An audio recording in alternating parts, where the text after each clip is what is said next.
Okay, you guys hear me now? Yes? Good. What's going on, everybody? Hear me now? Yes? Good. How's it going, SEO Center? All right, everybody. I kind of wanted to bring up Inscryption here. Hey, we got like almost 22. We got 21 and a half hours in. Just a moment. Oh, there we go. All right, so we got like 21 and a half hours in, okay? Awesome game. But is it just a story game? I mean, I'm all for like speed running the game and like 100% completing everything and doing it all and like discussing the puzzle breakdowns, and I'm all for that, okay? But the problem I have is whether or not it's worth it. And I'm here in Discord, so feel free to join me. I do like the game. I really do enjoy it. I like the random on the mechanics and like maybe breaking down like best card with best abilities on it or best powers available. So I think that's always good. Which one is this? Cashew butter?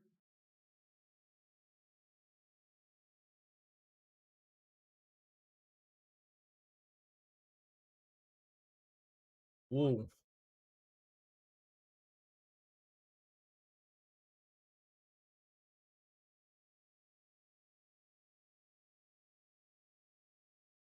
Ooh.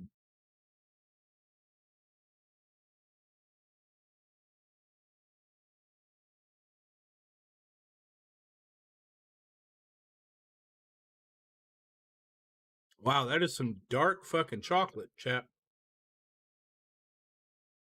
Trying these HU get back to human chocolate bars.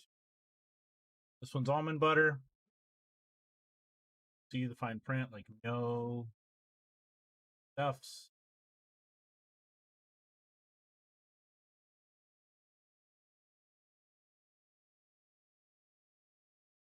It's not bad. But yeah, back to Inscryption chat. I wanted to go to Reddit and see what would be so different. Because I mean, we have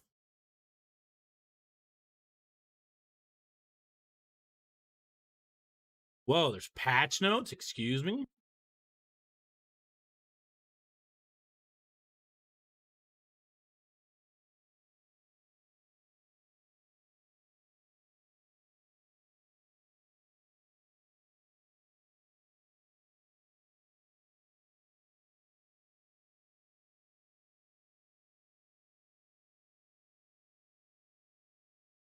I don't know how it's happening, but some people are having their resolution saved to 1 pixel tall and were then unable to change it back through the game. This should be fixed now.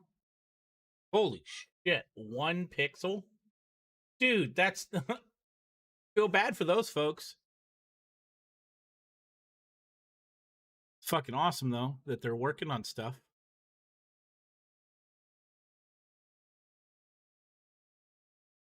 Okay. We played all the way up into yesterday, yeah? That's what I thought. I'm actually curious as to what Steam achievements I have. Inscryption developer overview. Inscryption is available now. This is a very good creepy game. A very good creep game. Creepy card game, I should say. Creepy card game. Not, hey, that's a fucking creep in my window. No. But the discussions are getting weird. And I wanted to talk about maybe the Reddit for Inscryption. Excuse me? Where's my fucking Reddit account?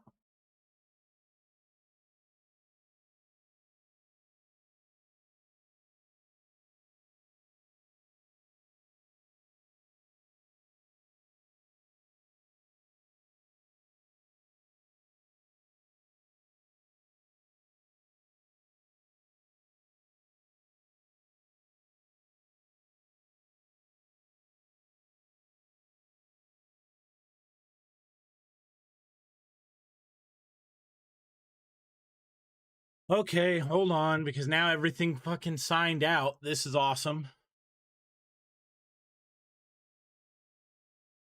Good thing I have my handy dandy book.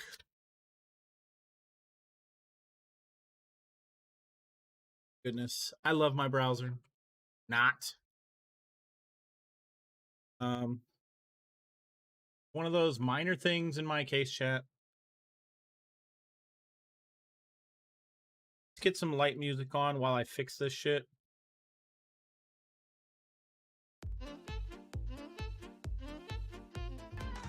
Bear with me, chat. Sorry, Sale. Anybody else watching?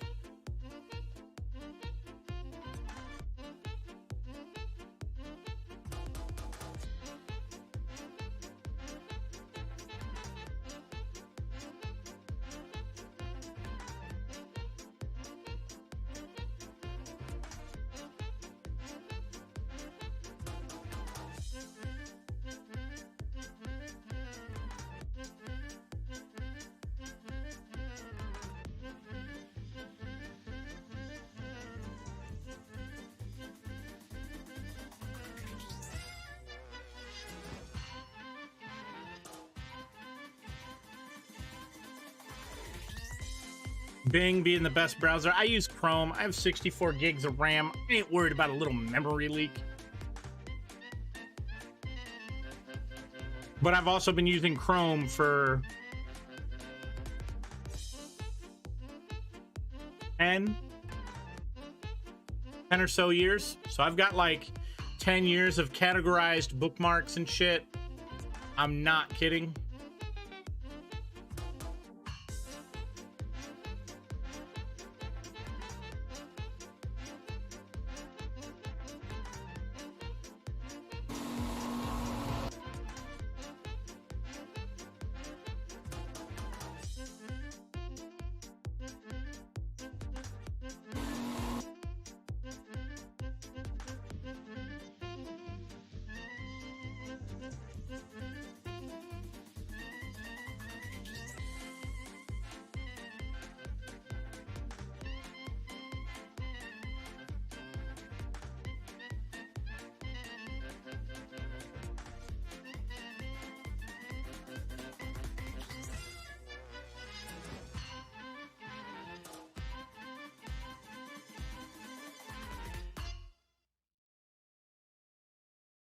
Okay, still making sure that I can like use Twitch and log in and shit.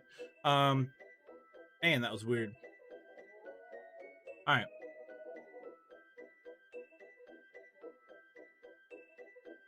Get back to it, chat. There we go. My karma's reset back to what it should be.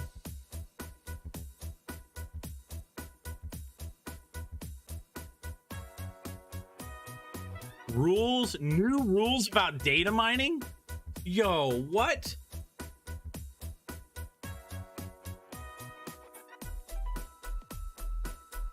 What we're not allowing is any posts that spoil steps to the augmented reality game, such as you brute forcing log.txt and posting a list of all the ciphers. Other than the ARG steps, though, you're free to post what you want in regards to this. Just be sure to flare your post as data mined and tag it as a spoiler.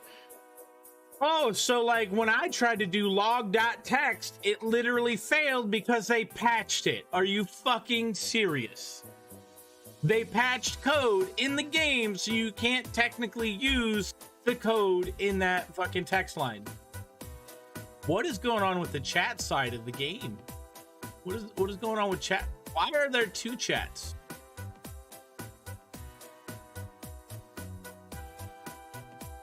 Excuse me?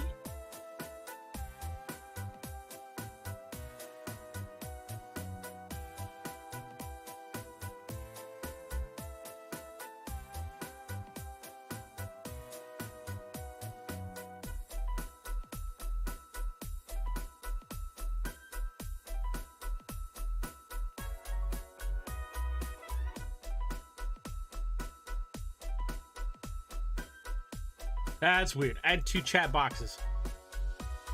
Code that did not make it in final game? I guess they don't want everybody to figure out the fucking things for the game yet. The game's been out since, like, I don't know. Let's look at fucking Steam. Let's look at the store page.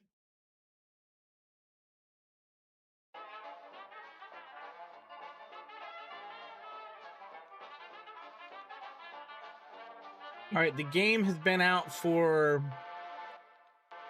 9 days. I get it. I get it. This is a very good game. I like it. All the fucking reviews are good. If people hate this game, I would actually be very surprised.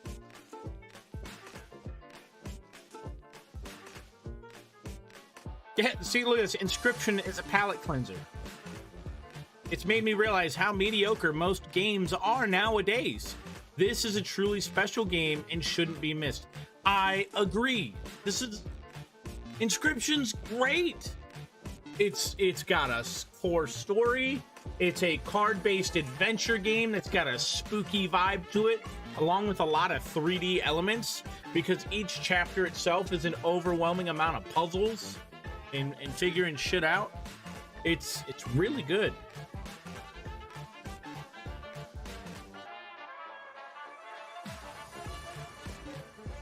A fever dream come true. 10 out of 10. Play it again.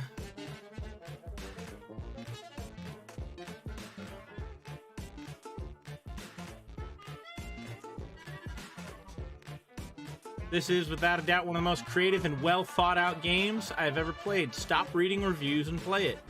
Better than Uno. I got almost 20. I got just over 20 hours in. I got 21 and a half. And yeah, I'm looking at still playing the game. Yeah, we got gifted this shit, chat. This is immensely awesome. It's only $17.99 overall. Like, this is an amazing gift that someone gave me. I'll take it.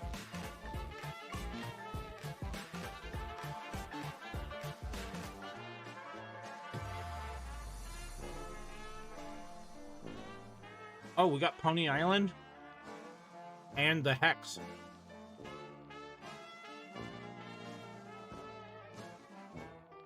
Oh, maybe I don't have them.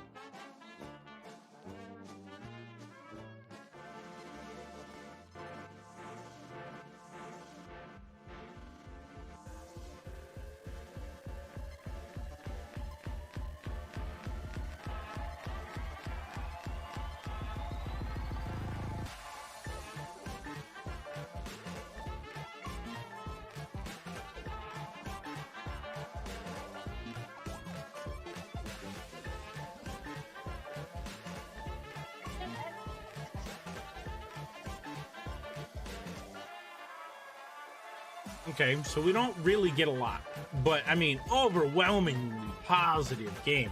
This is fucking good. It's just outright good. It's nice to have like one of these story games again.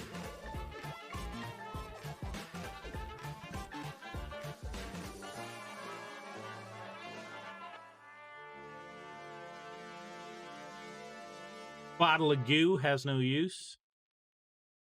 Just wanted to post this interesting frame pause on the girl in part 3 finale.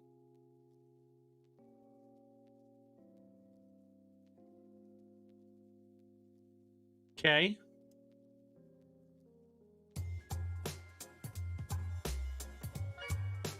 Buff Traveler. God damn, look at that shit. And they cost 1. Holy shit.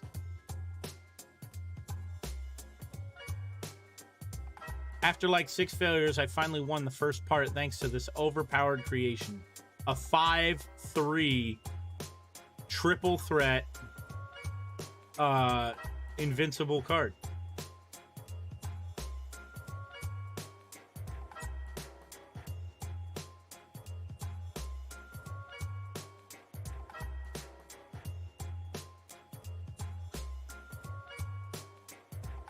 Oh my god, what the fuck?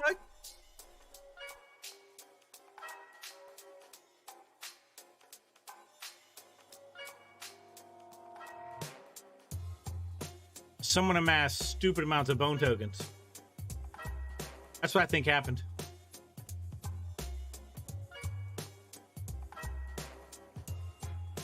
Oh, dude, that Ouroboros? Wow.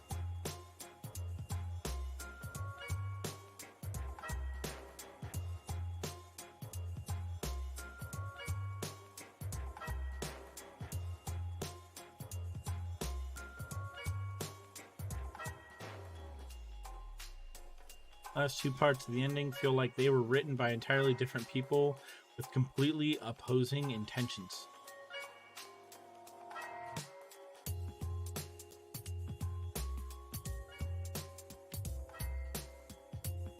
Anyone's figured out exactly what the binary code translation deep beneath is supposed to mean, but I might have a good educated guess. Binary code?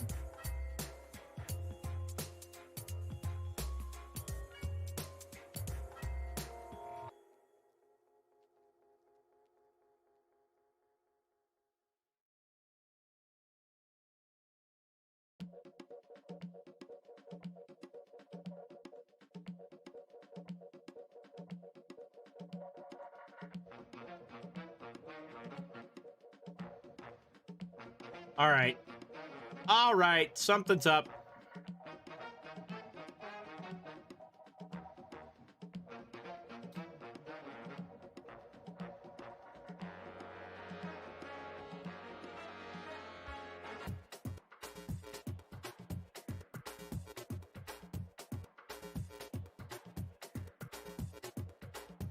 Gotta love that we gotta have NVIDIA RTX voice up. We have to, just for me to talk to you guys without an issue.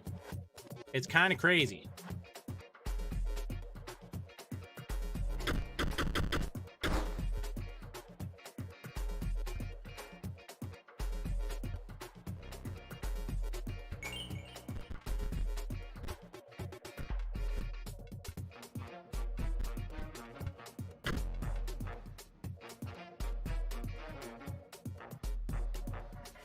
I mean, do I sit here and replay the game again?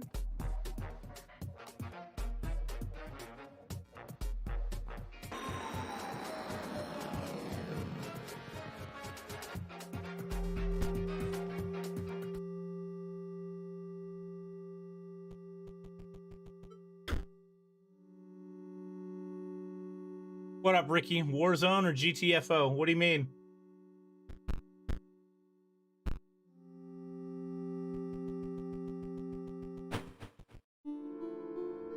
What is this?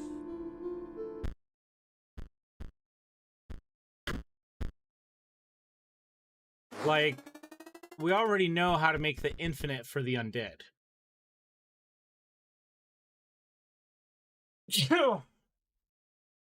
What are you talking about, Ricky?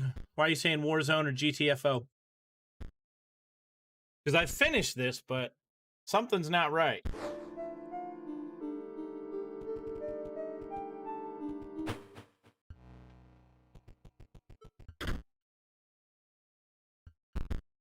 Salmon. Leaf.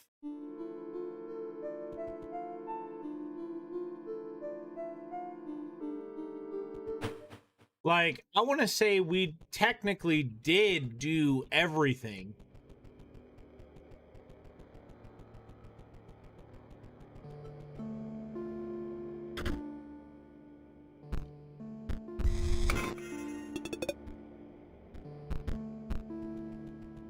But there's a card we didn't make because we didn't play it.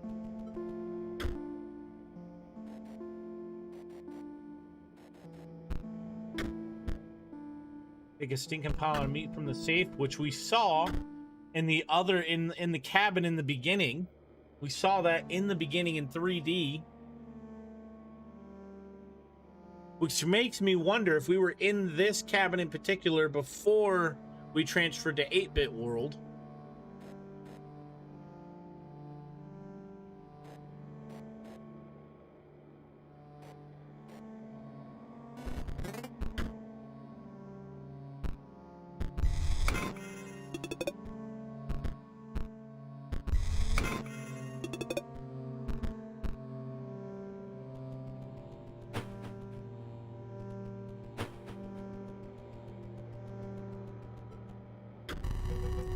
Yeah, I asked you. Why are you saying Warzone or GTFO? I have Warzone. I don't have GTFO. Oh, the ads. Oh boy.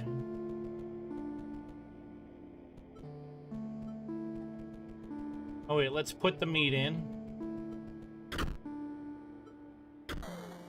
Take the picture.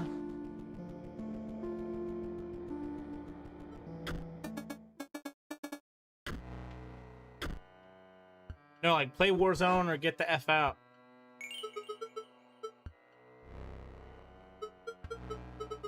I don't care about my first battle.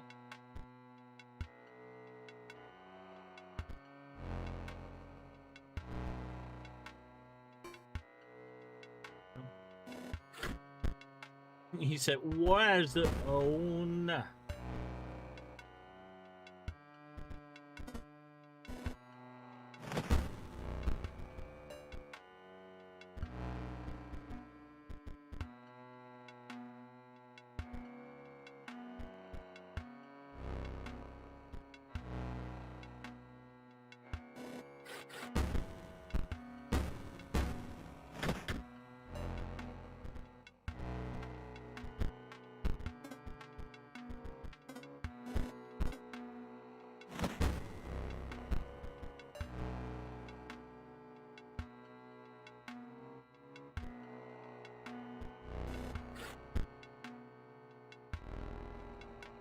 I am in Discord.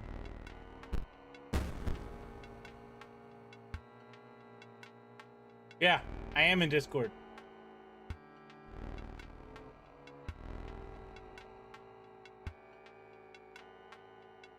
Oh, we're talking about Killshot? He might have fucking gone to bed.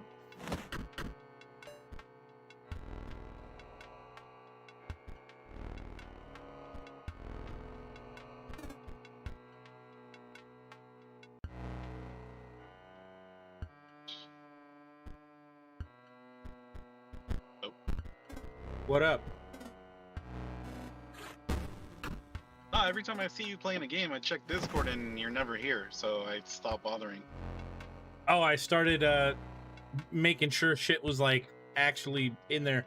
I played Inscryption in the stream room just to immerse myself in this game without any other interactions for like 2 straight days. Dude, I've been gone for like a month. I know. And Killshot hasn't been online for like 2 weeks. He is probably like living his best life between all the overtime he can get at work and trying to get like, huh? He moved. What? He moved again? Yeah. I don't know. I was able to get a hold of him today and he said that he moved. I did not know he moved. He said he was just finishing moving. God damn. So I guess that's why he hasn't been online, no internet.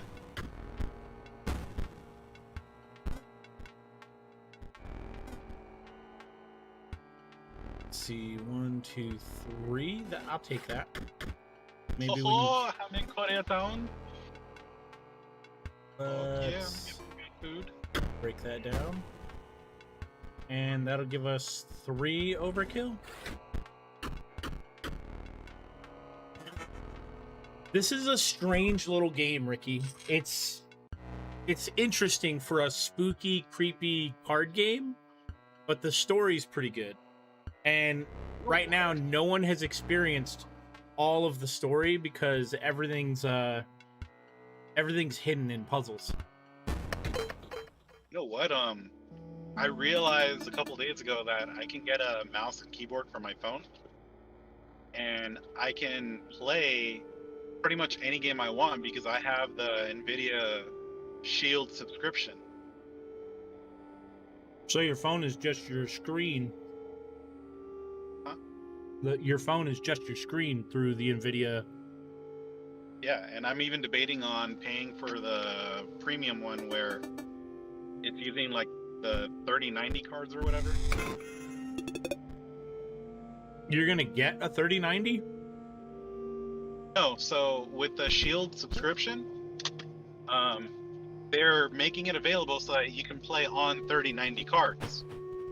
But On your phone? Yeah, or on any device as long as you can stream it. Oh, it's awesome. So I've been debating on just doing that so I can play or do something. That's pretty cool.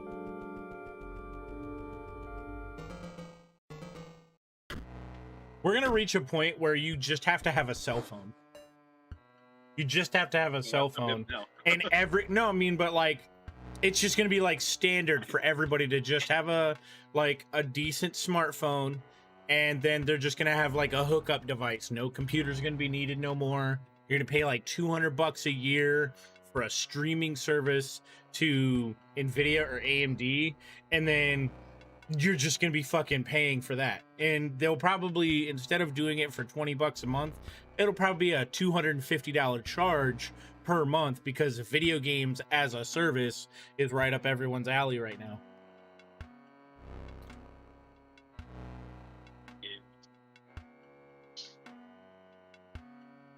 Gonna be ridiculous.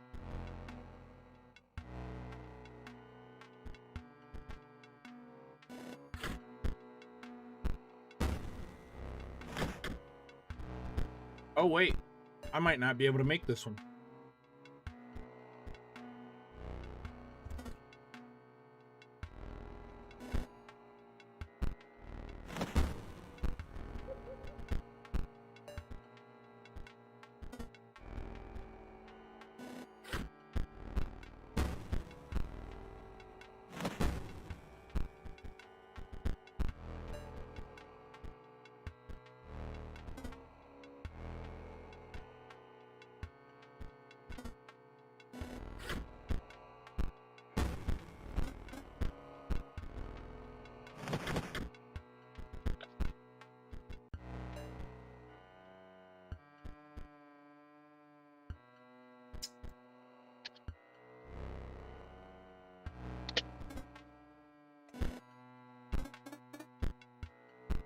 All right, we got 5.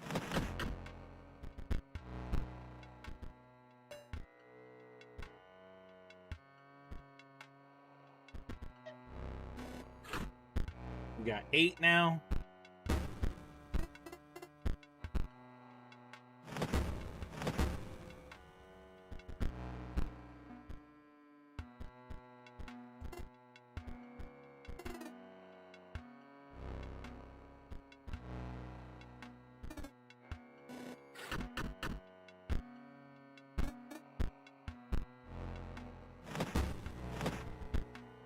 Okay.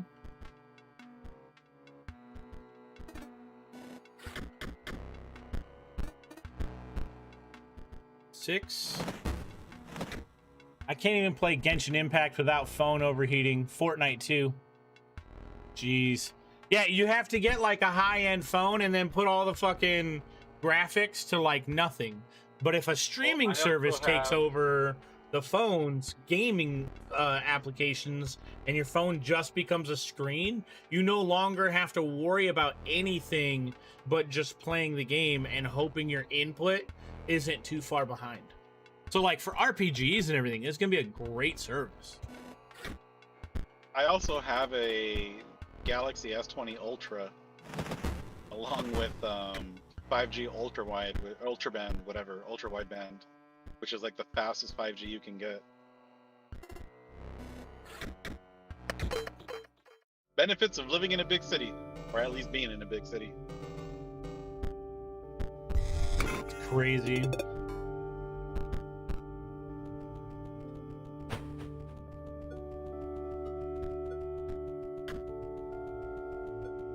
I'm actually curious, how fast is this?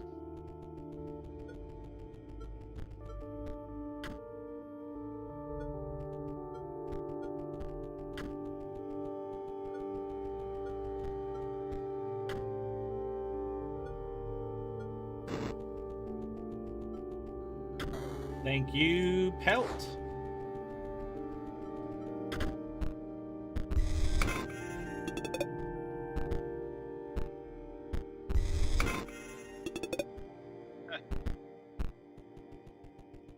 So my ping is 17 milliseconds, and my download is 219.55.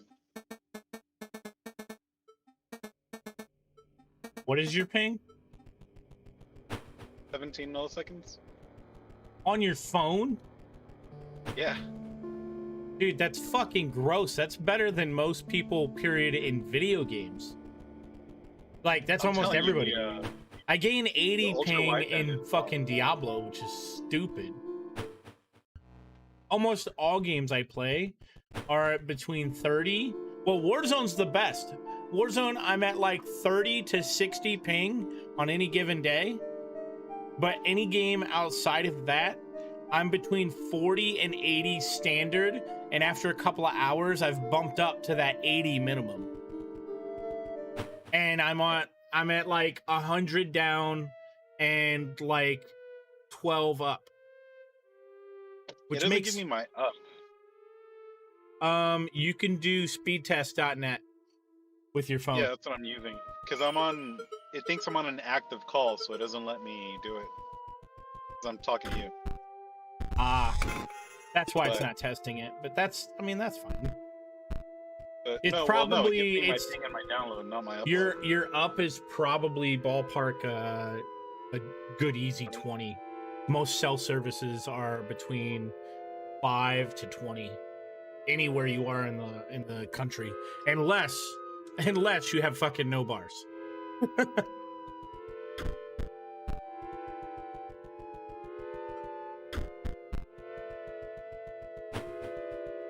Hold on, I'm trying the app.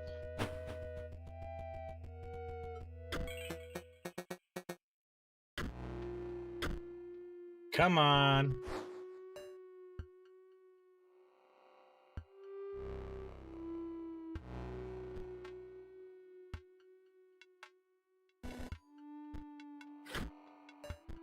God damn! So I What? use the app, the speed test app, which, by the way, I downloaded it as soon as I thought about it. So I already downloaded it, and I'm downloading at 285.1. My upload is 41.2. My ping is 16, and my jitter is 5. That's insane.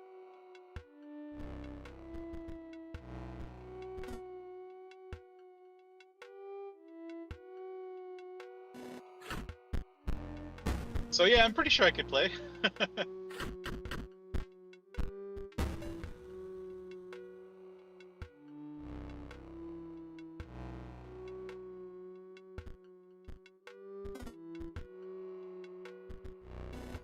Hold on.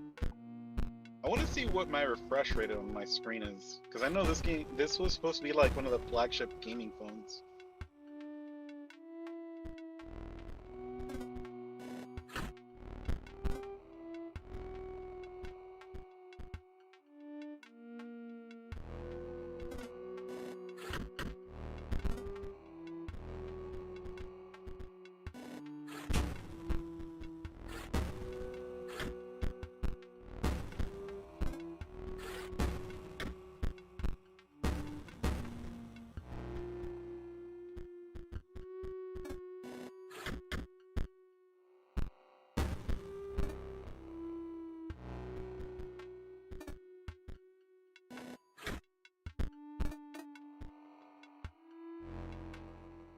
And my resolution is 3200 by 1440.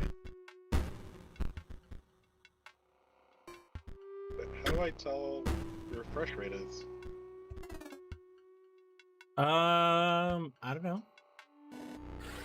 Oh, I mean, it's whatever the refresh rate of your phone model is. Just look that up. You can look that up on specs. I have different modes though. Probably in your settings then. That's what I'm trying to find.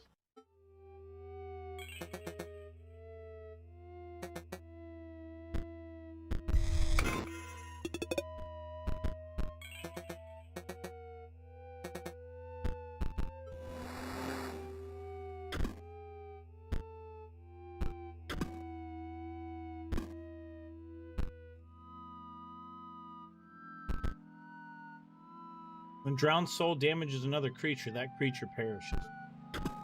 So it gains, like, death touch.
Come on, so... This is where I think everything matters, but in Act 1, in the Cabin Act, I think getting all of the puzzles matters, but it's only for like, oh, here's an extra card, or here's an item for the cabin. Dude, this phone is better than my freaking screen. It's 120 hertz.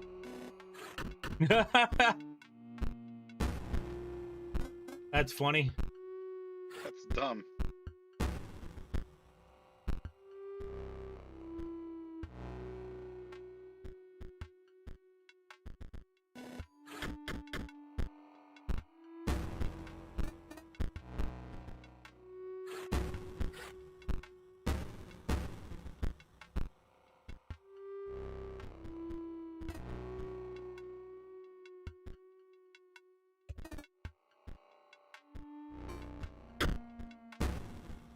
How's your computer been? Any more issues? Since you started using that shit I told CCleaner? I had that one minor one, I think when I was with you last, but just restarting my computer and running CCleaner fixed that issue. It was just something being weird, and it was due to a driver update. I remember you had like a shit ton of issues. Yeah, it was my drivers, and once those all got updated, like 90% of everything stopped being an issue. But then I had a recent graphics card update about a month ago. Yeah, when you were here last and we played something, so like probably like a month and a half ago. And then my audio was all fucked, and everything was being weird, and computer was running like crazy high.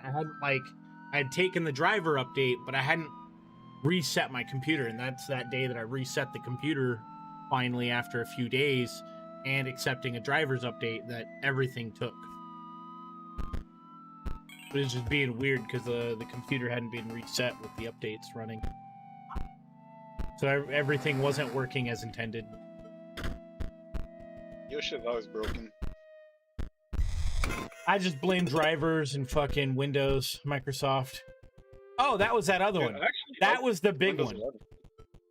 11. I'm afraid to fucking use Windows 11 right now. I'll give it 6 months before I even look at it. because they're saying it puts a huge load on the CPU, which means I would be completely out of streaming, and I can't have my CPU being used up 30% just by the OS. That's fucking crazy. Really, it made both of my Yeah, computers faster. it may have made them faster, but the issue that they're saying with Windows 11 is your CPU is being prioritized by the OS at a 30% markup. So then when you try like me, I'm streaming and gaming, I need all of that CPU usage with a mild OS uh running. Like I don't need the OS to be taking up I five, don't know 10. about like 2 or 3 rounds of Warzone, and it was fine. Oh, it'll be fine like that, which is fine. It's just that I'm doing everything on one PC. Like streaming software, I use 20% of the CPU because of all the alerts and stuff that have to run. So when the Warzone alerts uses hit, 109% of your GPU. oh, Warzone likes to fucking eat 80% at the highest points. Like that fucking the airplane. Oh my god. That is by far the So dumbest shit in the world. one of the reasons why I'm being chill right now with Warzone especially is because they brought back the scares. Yeah. I was not a fan of those freaking loud ass open a box and Yep. put That your and earblowing. the Warzone pros are already complaining like that those scares are such a big issue right now that they overtake the entire screen. So if you're in a fight and an instance pops up, you can't even fight back or defend yourself because you can't see what's happening. And they last I mean, that's way the too whole long. point. Yeah. The But pros, quote unquote, are always going to be unhappy and bitch about everything, so fuck them. no, it's just like I feel like if you're already in a fight and like something happens on your screen, it shouldn't completely wipe out your whole fucking screen, and then you're like waiting on the kill cam to be like, what fucking happened? Like If it was it only one way, I would definitely agree, but the same way it can happen to me, it can happen to the enemy. So fair is fair. true. At least that's how I see it.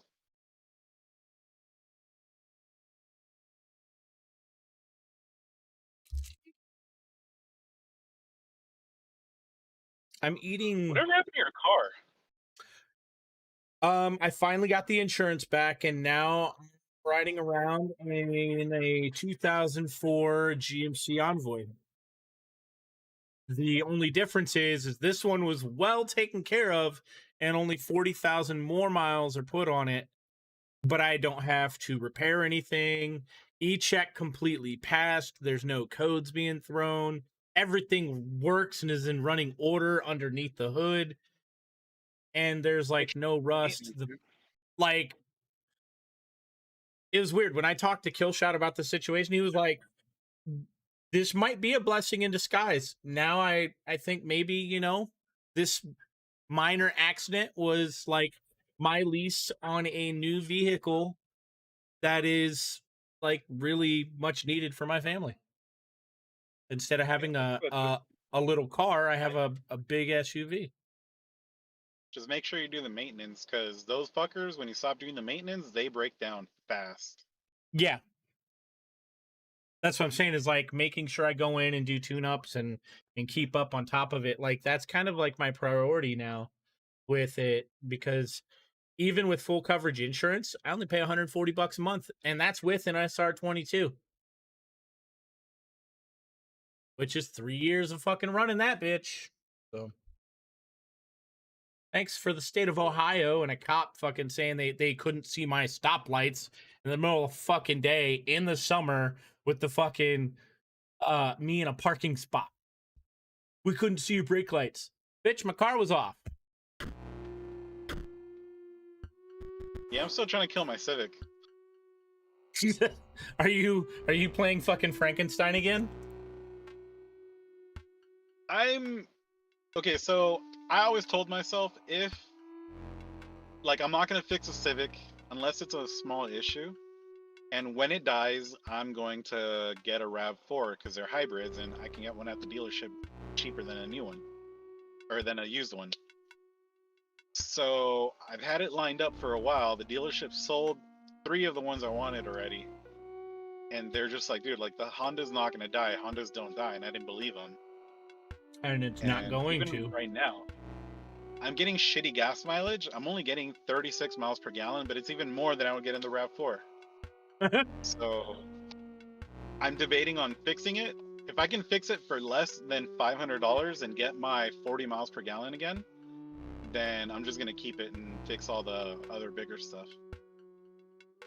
Or you Like, could. I'm glad no one knows who I am in real life, because in California, the smog issue is huge. Like, if you can't mess with your car at all. If it's the exhaust and all that, like, they check it. So I figured out how I can hollow out the catalytic converters. So when my cats went bad, I'm just running with no cats. It's essentially a straight pipe. And I figured out how to make it work. Okay. I don't want to pay fucking $600 for a new catalytic converter. But if I can get the mileage back, then I'll buy the catalytic converter.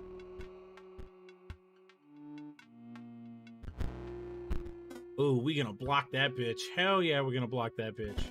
You are not coming out the next turn. Fuck you, Revenant. If I figure out what's killing my mileage, I have the potential to go back up to the factory 52 miles per gallon, and I'll be happy.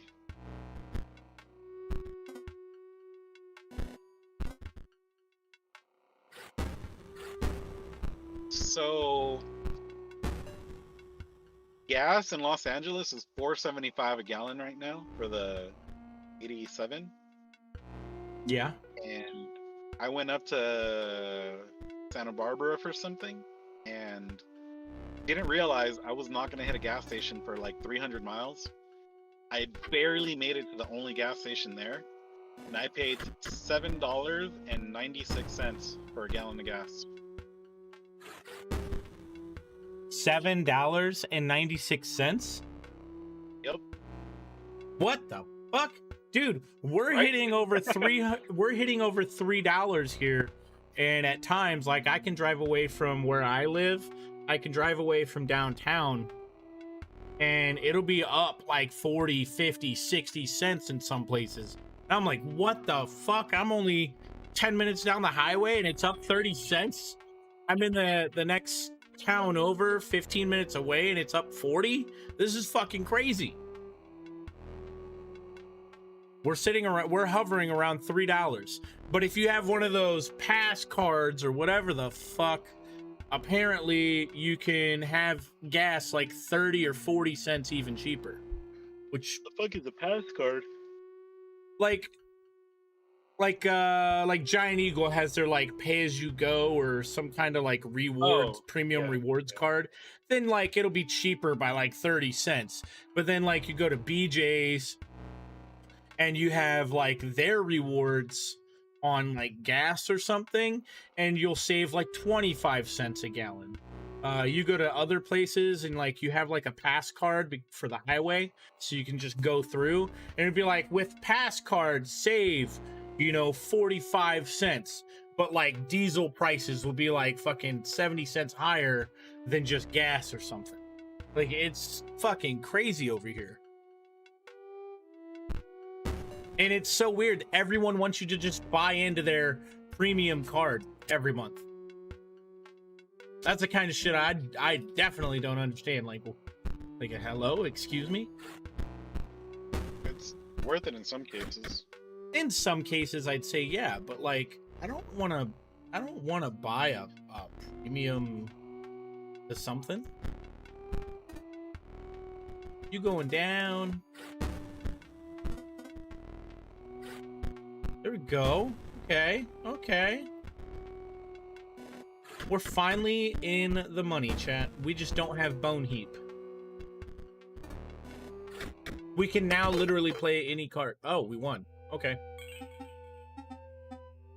So I learned that going down these steps to this guy and asking for an offering, I guess, is like those 2 Ouroboros pieces can make a whole Ouroboros card. Something I didn't know.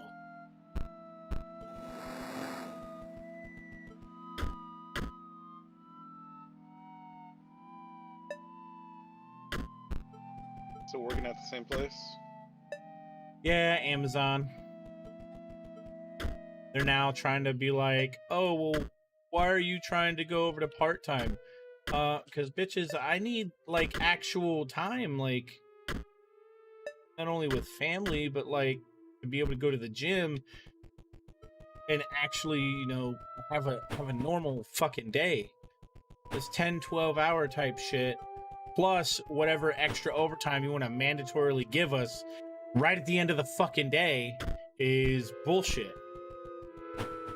Because they won't tell us at the start of the day. They won't tell us the day before or at the beginning of the week. They'll just wait until the end of work. Oh, well, now we have an extra 2, 3, 4 hours of overtime that we need to fill in for the day. And it's like, no. I'm not doing that. I would rather you tell us at the beginning of the day or at least the day before so we can fucking adjust our goddamn plans. You know, just because we're not fucking managers, you know, we kind of do need to know, especially if kids are in school, kids are doing things, people at home are sick or anything. I mean, they already can't keep fucking 15 and 16-year-olds there.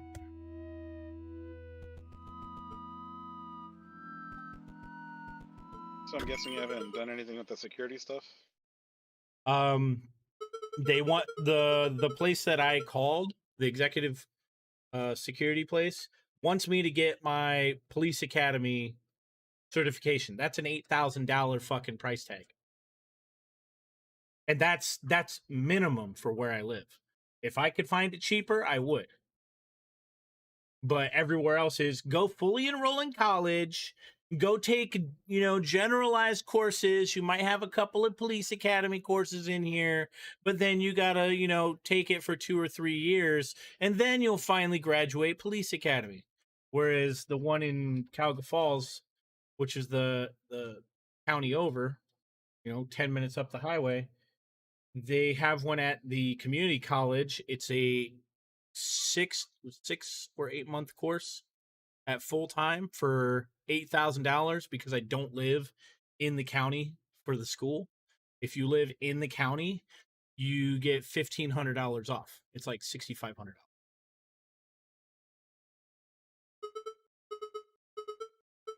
Cool. So that's what I'm looking at. But I'm in the process of the gym and everything. My insurance does cover a nutritionist. I'm just playing smart for my current diet of IBS, and I've stepped away from like a lot of foods. Now I just want to make sure, like, if I have to take a multivitamin, fine. But if I don't have to, like, what does my food plan look like for vitamins and nutrients? I'm taking a multivitamin, I'm taking something for heart pressure, I'm taking something for cholesterol and sugar. Damn, I don't have any of them problems. You have problems, or you're just taking it to take it? I have problems. God damn, bro. I eat healthier and work out more. What the fuck? Yeah, dude. Okay, so get this.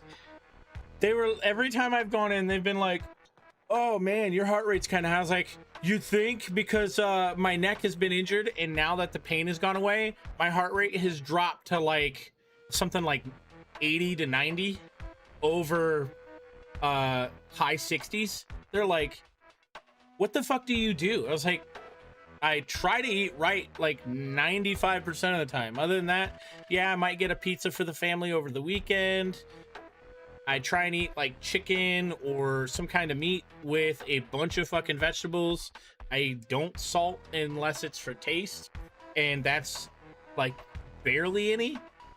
I mean, other than that, I got 3 kids. I did a 31-mile ruck with hills, with boots, and a pack.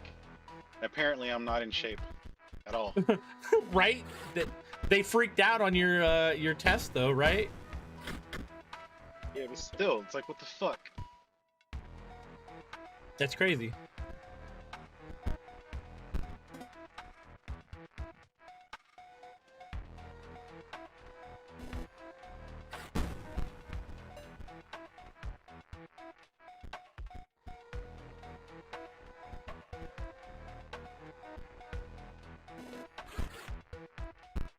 doing anything for the birthday? Probably fucking working my dick off at Amazon. Like, no joke. Yeah, it's all good. I'll be with Benny for Veterans Day and the birthday. Let's see, we want to close that out, and we want to remake. What do we got? Elk fawn in there. We got field mice. Well, nah, I don't care about that. And we're playing a little bit of everything. We've got sacrifice. We've got bots. We've got undead. Yeah, we're playing okay. And we have a Mantis God, probably, in my eyes, the most powerful card in the game because it can strike 3 areas, left, right, center, from its playfield. Oh, no way. Ah, that's that's Tomb Robber. Why would we want Tomb Robber? Oh, okay, yeah, that's right. Create a skeleton. We can slap a 1/1 in place immediately for the attack phase. Are we running one of these? No, we're not. We have got a...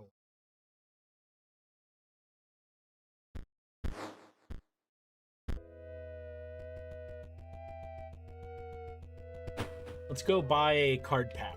Or maybe a potential card. Oh, for 4, we can get Bone Heap right now.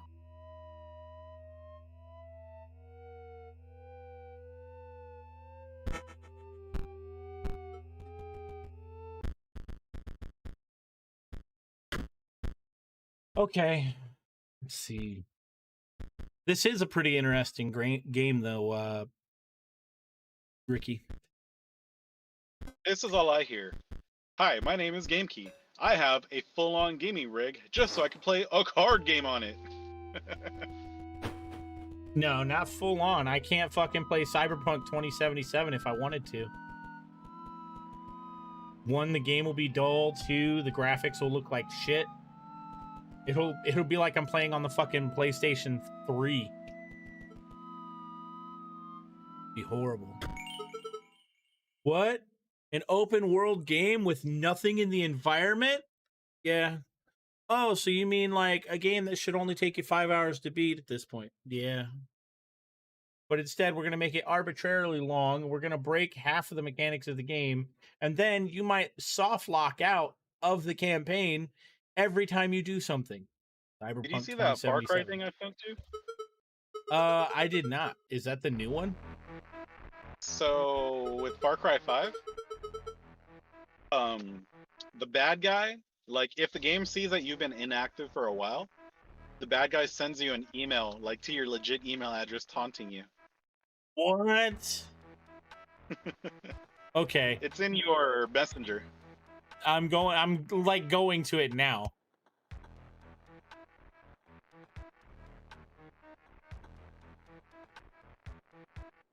And it's that black dude from Breaking Bad, the Pollos Hermanos guy.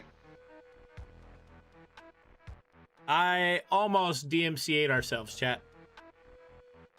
Let me fucking What did I log do? in. No. I went to go to TikTok, and then it was like, oh, you're not logged in? So we're not going to send you to the link. We're just going to send you to the front page of TikTok and start playing videos with audio on right now. No, it's not this. Okay, look at it. It's the second from the bottom or top. I have to log in. Is it with my No, Google bitch, account? not on TikTok. All right, I'm going to go back to the next one. Messenger. And then you can see it says Far Cry 6 players are receiving emails from El Presidente mocking them for quitting. El Presidente. Alright, first off, white boy, it's El Presidente. This sounds like Tropico. Have you played those games? Nope. I think you'd like it, Ricky. You know what I think you'd like? These What? nuts.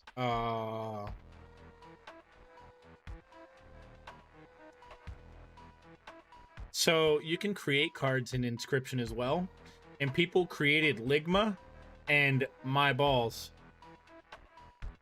as separate cards that go together. Good times, chat. Good times.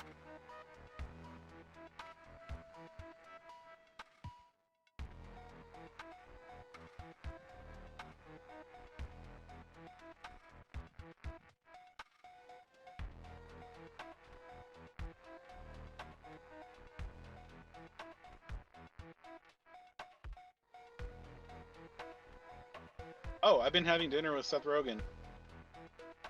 Oh yeah, how's that feel? I don't know why, but it makes me giggle every time he laughs because he laughs like he does in the movies in real life. Yeah,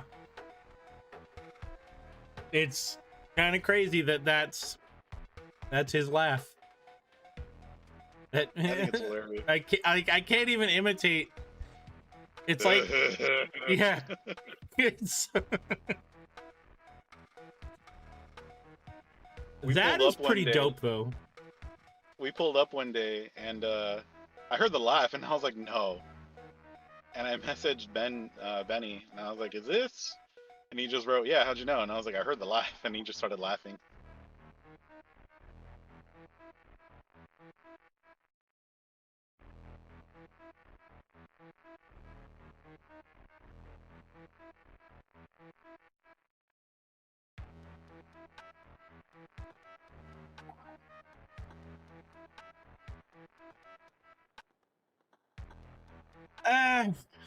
Ubisoft's the only one I know of that's ruthlessly emailing you for the game if you stop playing. I wouldn't say ruthless either. It's just a marketing strat to get you to get back into the game. More time spent in game is more money for a company.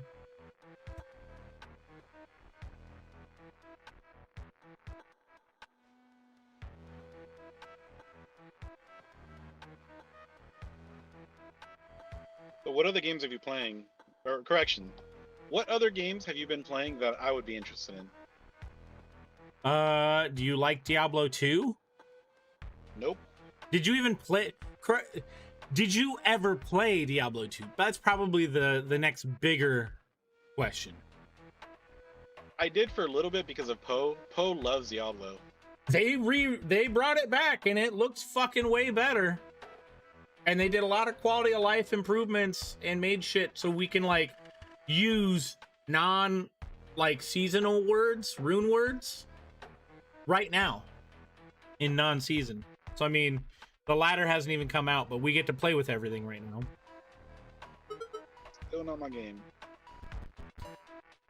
The only reason why I got into Diablo 3 was because on the PlayStation I figured out how to hack weapons. And I got to a point where I can equip a ring, and that ring would give me like, you know how you have like your, like, fuck, I can't remember, like your feet, like the area around your feet can catch on fire. Yeah.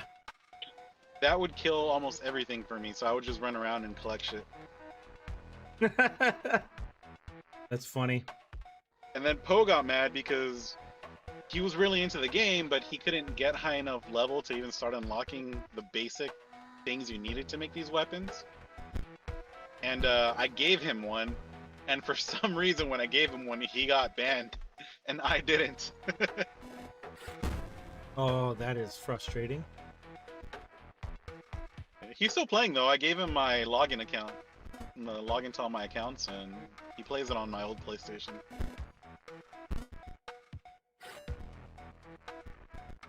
But he's like maxed out Paragon, I think.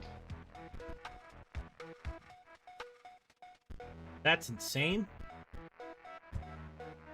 Not when you have hacks on your side.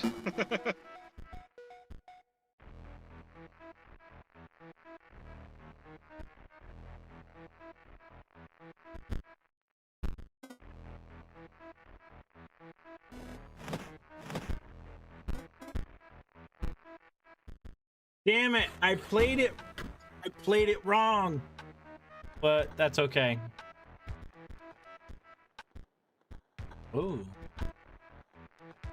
Give you something to play with. I just fucked myself, chat. This is what I fucking get, man. Of course I lose the fight. Let's try again. I got flustered because I'm here.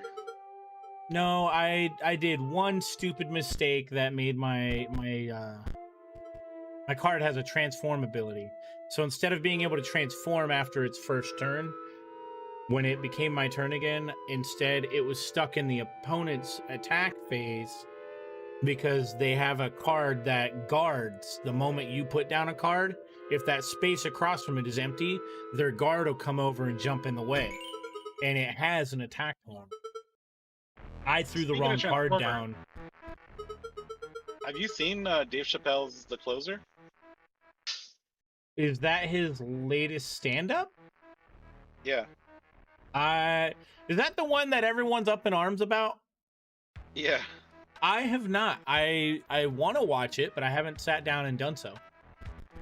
I thought it was hilarious. To be fair, it's only because Sin bought me Diablo 2 Resurrected, and then I no-life that shit for 3 weeks, like every fucking day, since I've been on the medical leave from work, which now is under accommodation leave from work, and I don't know what the fuck's gonna happen. You are a freaking medical chit warrior. Right now, yeah. They were paying me 60% of my pay, and now it's like my health has like come under question, at least my legs. Everything else is good. There's no fucking blood clots, no nothing to fear, but I can sit for 2 hours, legs will swell. I can stand, walk, move around for 2 hours, but if I'm constantly on my feet, I get the same issue. And to take care of that, I need to fucking be able to have access to go hit the gym and still have like a fucking full day of being able to like work, gym, come home, take care of shit, you know, do what I gotta do. But work is like, well, you can work 10 to 12 hour days, or you can switch to part-time. But we're going to tell you that part-time's not available to in-house workers right now, only those getting hired in, and those getting hired in are being offered $25 an hour, anywhere from $19 to $20 an hour, whereas the rest of you came in back in November and December. You guys don't get that opportunity unless you quit right now, wait, you know, a week and reapply for another department.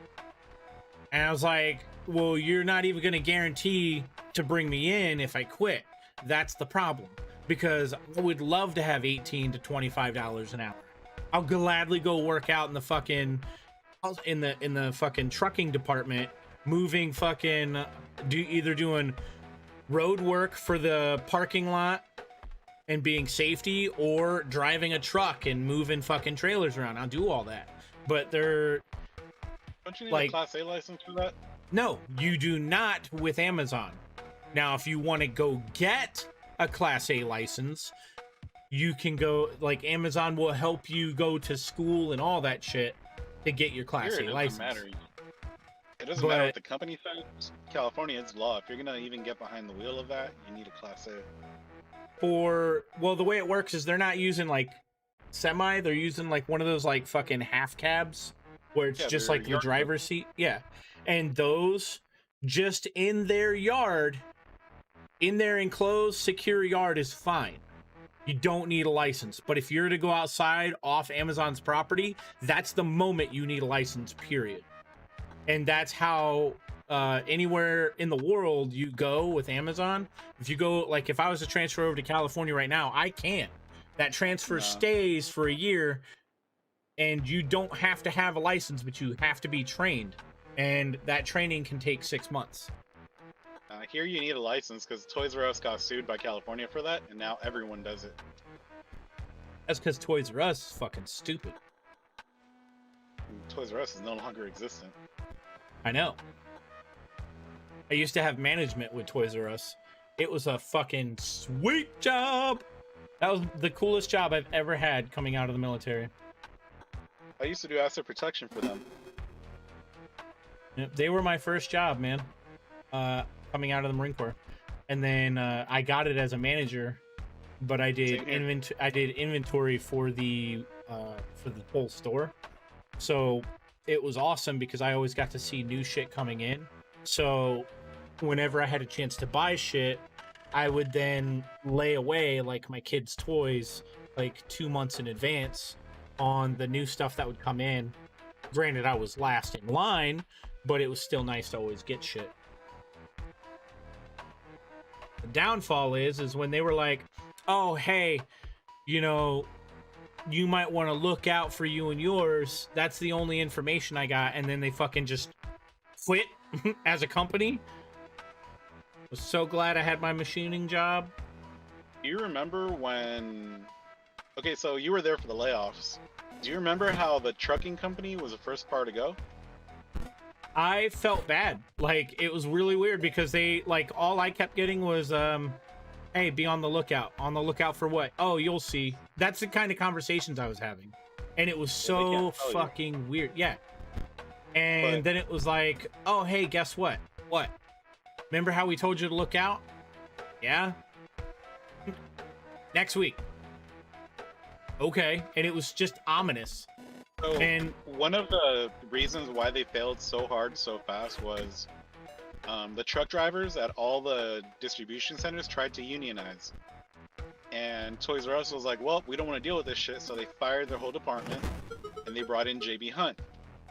When JB Hunt took over everything, all the investigators started noticing that JB Hunt was an issue with a lot of loss. And we all were like, hey, you know, like, they're not a good company, they're fucking shit up, they're late, like, all these problems. And for some reason, that took us onto I think the CFO's freaking radar. And he was like, why are these security people getting paid so much money? And we were like, dude, we're not security, we're investigators. Like, we actually go and find theft and, like, all this shit. And he was like, no, you guys are security. So we all got laid off without notice. And they brought in a security guard company to try to do everything we did. And Yeah, that's when shit hit the fan. I remember showing up to the store and for where I was at, and like I felt bad because it wasn't just me, it was a bunch of other people too. We all showed up to like start our shift and just everything was locked. There was no message, no email, nothing. It was just over. And then like a week later, I get my fucking like pink slip in the mail like, hey, yeah, everything's, you know, sorry, we couldn't do anything. Like, you've been let go or laid off or fired, however you want to look at it. You can't collect unemployment. I was so fucking Doesn't mad. make sense. Yeah, You like can't collect unemployment. they told us essentially the people I was working with at the time were like, good luck getting it, because I don't want to fight for 6 months to not get it and then already have a job and then to be told because I have a job So- that it, so they you know, fucked I'm not you. fucking, yeah, myself, No, everybody like, else. you're the people who told you that fucked you, because if you get laid off, no matter what state you're in, it's automatic. You don't fight for it, you just get it. All you have to do is fill out the one form and it's done. Yeah, that's So whoever told you that, fuck that's what's supposed to happen in my state. But if the people above you or the owner is shady as fuck, you can literally just not get it because they'll just fill Not if information you're laid in. off. If you're laid off, it's automatic. There's no question about it, no matter what Why- state you're in. To be fair, I didn't think I was going to get it anyway, so I'd already started working with the machining company that I had 3-4 years ago, something like that. I loved that job. That job was awesome. Oh fuck, it's blood. Oh man. With, so when we wait. showed up for work, they were like, yeah, everyone's laid off, you guys can go home, or we need 2 more days worth of people, so whoever wants to volunteer can volunteer. If you have any questions, HR is here to help. By the way, pick up a form on your way in, because it's your unemployment form, so as soon as you leave the building, the claims are going to go in, and by next week you'll have your money. So I got my unemployment the following week, and I got a severance package of 6 months worth of pay. God damn. We got a pretty good severance package. The stores didn't get shit. Even the managers didn't get any. Yeah. I'm very disappointed at mine. That's why I was told good luck. So, because they weren't giving us shit, and it was 3 years of working and having. Honestly, I had fun at that job. That was by far my favorite job, and I never had issues. Never had Wait, issues do you with remember people. when all the Star Wars Legos came out? when they were the big hype at the stores. Yeah, I had to tell employees like, good luck. It's like playing the lottery. We're not allowed to have them until like after the fucking holiday. Well, Like, do you remember how like fully built C-3POs and Millennium Falcons and all those shits are coming out? yeah, it's That fucking was nuts. Jesus. We had to sit there one day and they're like, yeah, we don't have anyone that can sit here and have the patience to actually put these together, so you know guys how do much? it. Oh my goodness! You know how much fun that would have been? Okay, it was fun for the first couple of hours, and then when you see box after box after box of shit you have to get done by the end of the week, no. It took one team 4 days to build the full-size Darth Vader. Oh, the like person-sized ones. Yeah. Yeah, that's. And it took me and my team 6 hours to do the Millennium Falcon, the big one. That's crazy. You know, I would have been gluing them bitches together. Like, well, never fucking coming That's apart. why they never fell apart. I got to keep one of them. Actually, Poe has it. And I remember at one point we got so tired of it, we were throwing it around and we're like, yeah, this shit just will not fall apart. That's funny.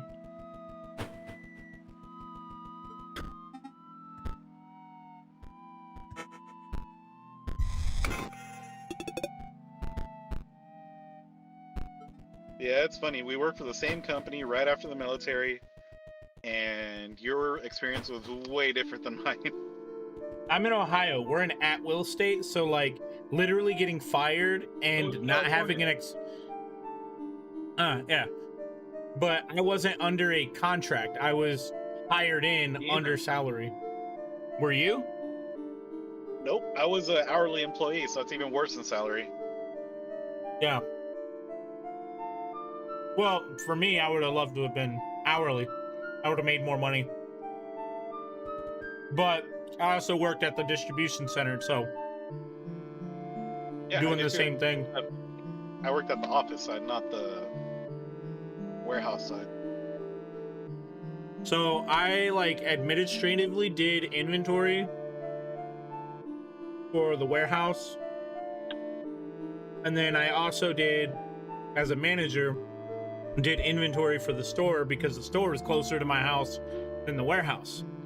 So I had my schedule nice and worked out because I still had Sunday off. No matter what I did, I had Sunday off. It was probably the best thing in the world. I only had to come in for overtimes on Sundays when people had to like put in half day. Other than that, I didn't really have to do anything in my capacity, which was really nice. But then what also made it really awkward is when I would get like an inventory, I had to drive the van from the warehouse to my store and basically do the inventory myself from the van. So that was fun. I never did an inventory. It was just like if I didn't have like one select thing in the inventory for the store, the van would get loaded up with specifically what was missing on the shelves, and that inventory would be traded over to the store as a replacement order because we just didn't have it coming in or it was behind. So filling that in wasn't really an issue. It was just me having to do work on the other side from the warehouse. Made my paychecks weird too.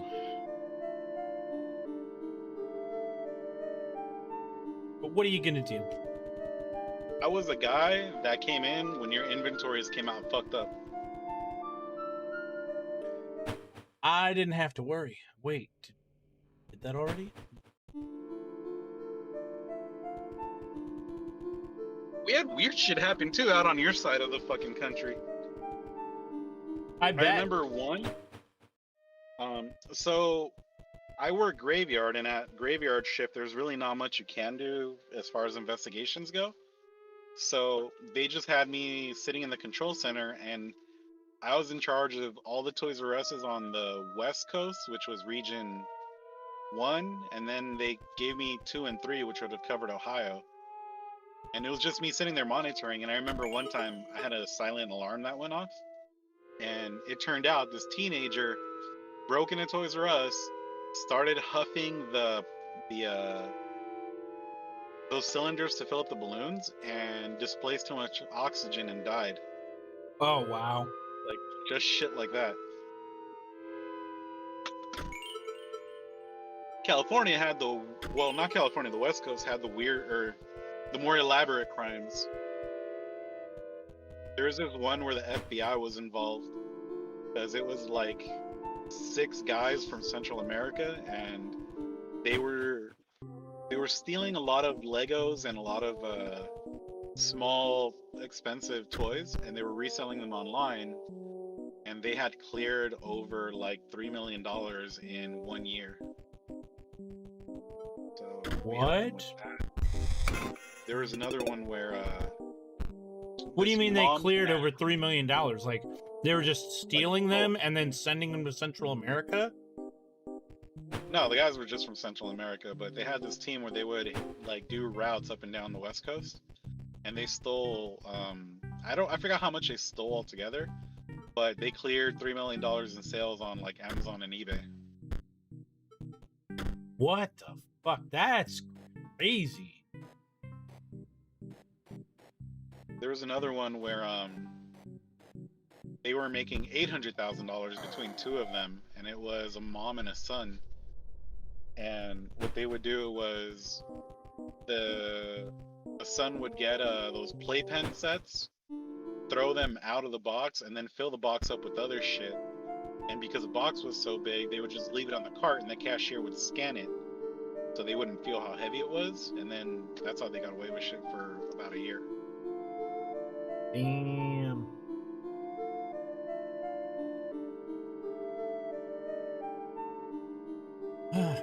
Let's see. So that this act alone is supposed to give us something. What is this? These nuts. Must find other scribe fish too, deep beneath. Yeah, I remember seeing this conversation in Bottopia. But we didn't get the cards, Leshy. Oh, you know what? Maybe he was referencing the camera and going down there and fixing the camera. Chat. So like when we went down deep beneath, like we do an 8-bit world to see that special card, they were all down there. That was like the whole getaway. Original binary codes to appears when you have old data card when played. Comes a random card. We know the old data material is packed out of the ocean water by one of the tech scribes workers and is used to create something. Stuck around and waited for the whole old data material to get manufactured. Just looked like a black iPod. Not sure if there's anything to take away from all this other than the fact that the old data comes from the ocean water along with other pieces of junk.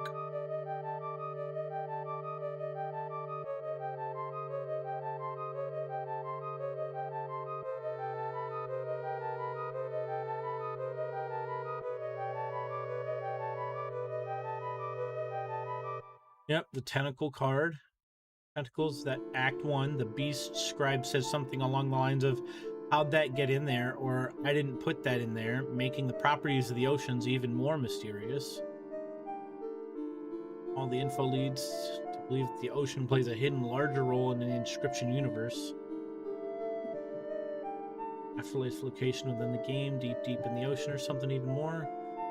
This could be true. Deep down, the old data could be all the information we found.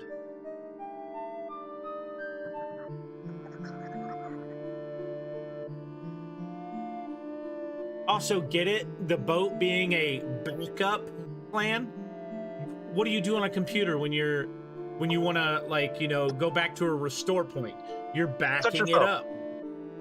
Huh? Touch yourself. What are you talking? What are you talking about, Nothing. bitch? Nothing. Fucking ridiculous. So, even though all this may be speculation to the game, I'm thinking the boat was backing up information so that they wouldn't be permanently erased on the floppy that you find in the fucking woods. There's just a backup of information.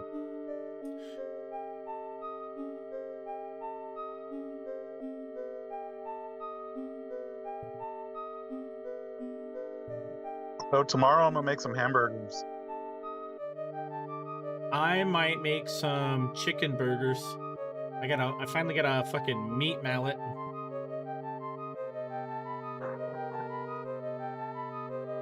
What I'm gonna do with those burgers is, aside from the seasoning, I'm going to make chicken patties, and then I'm gonna put cheese in the middle, some jalapeno cheddar, and then I'm gonna put them together. That way the cheese is on the inside. Are you at home or on your phone? Why my phone? Why? Hey, you sounded muffled. Your face sounds muffled. I got off of Bluetooth. Oh, gotcha. Okay. All right, makes sense. Why is that music so fucking loud? That's crazy. What, my music? No. In game. Okay.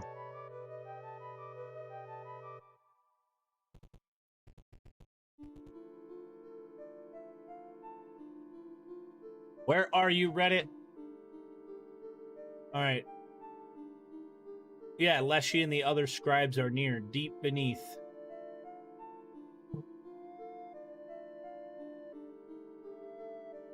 Yeah, that's okay. So yeah, finale. They're under the factory at the moment where Dredger pulled up the old data in part 2. Yeah, we saw this. PO3 has Dredger digging. Leshy has Angler fishing. Grimora has Casey possibly using the well. Magnificus has Goobert, possibly a failed experiment.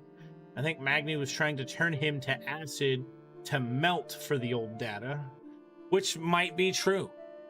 Later, when he's a card, he literally mentions the exact words deep beneath, though I don't understand exactly what he's trying to say. Here's a recording of it so you can see the whole conversation. Okay, yeah. A lot of people don't notice this detail, but the entire conveyor belt line is leading right to PO3's particle scanner. His scribe tool, everything on that line is turned into a card. Yeah. I mean, I saw this. What do you mean a lot of people don't notice? So I have no idea what's up with these. Could it be that Leshy didn't make the tentacles, but he did make the Kraken? Tentacle porn? No, there's... Okay, so... I'm being stupid. Yeah, in Chapter 2... Yeah, you are getting stupid. But in Chapter 2, in the 8-bit world, you find a fishing boat. And a fucking tentacle pops up out of the water. I can figure out how to hang up. Oh. Later. Perfect.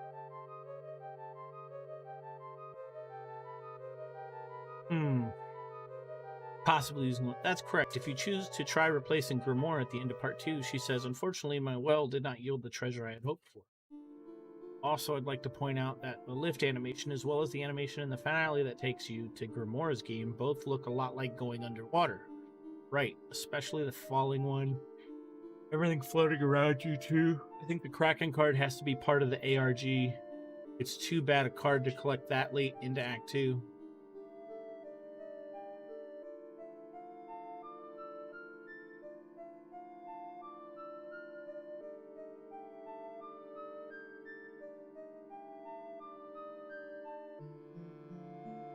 All right, part 1, Mega Threads.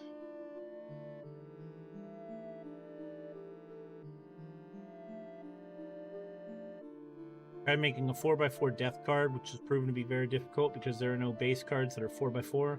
So you need to upgrade via campfire some of the non-story based ones. The tree talking ones, other death cards also need a good RNG to get the good or get the card on the selection screen correctly, so I managed to do one. When you sacrifice a card on the perma-delete altar on the map, you get a skull hanging over the barrel. At first, it seems that is only to remind the game that you sacrificed a card, but clicking it 10 times makes it glow red. Now, when the eyes are red, you get the flag in your save file on Bone Lord Puzzle active. So, set to true. Conveniently, the skull is over the barrel where you can put stuff. Anything that gets in your hand while roaming the cabin can be put there temporarily. The figurine, which would be impossible to get at the same time as the skull because of progression. The key, the wolf statue, the knife, the 4-leaf clover, the key, the candle, and the bee.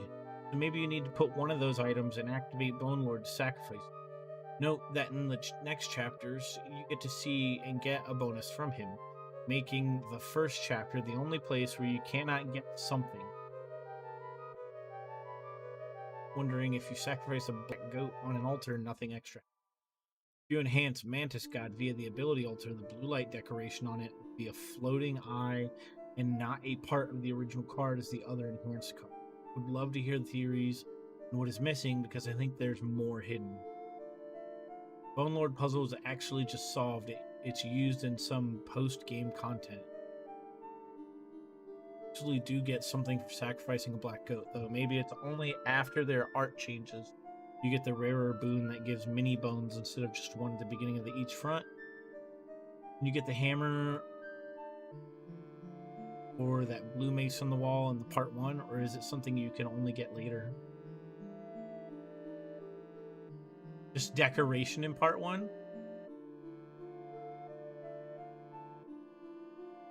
Warning, if you want to solve everything, the game needs replays. The puzzles get super in-depth once you reach the post-game. Oh well. Now I'm on my first playthrough part 2. Good luck. Daniel Mullins games, you may want to just play through all of it blindly, then start digging. Even if you're as much of a completionist as I am, you are bound to miss out on stuff on your first playthrough, and it's easier to just accept it.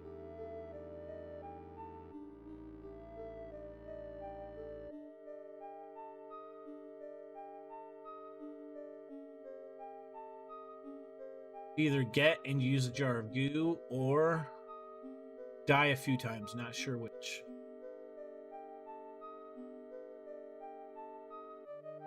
To do with the goo now, though.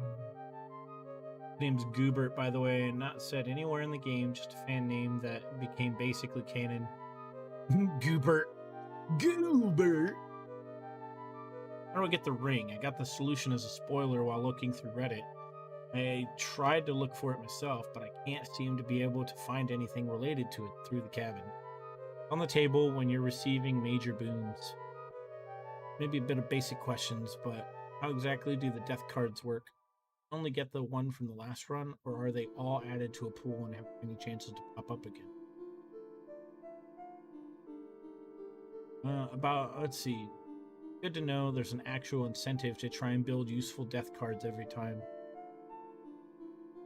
One of the bosses can use them against you. Can you free the green goo?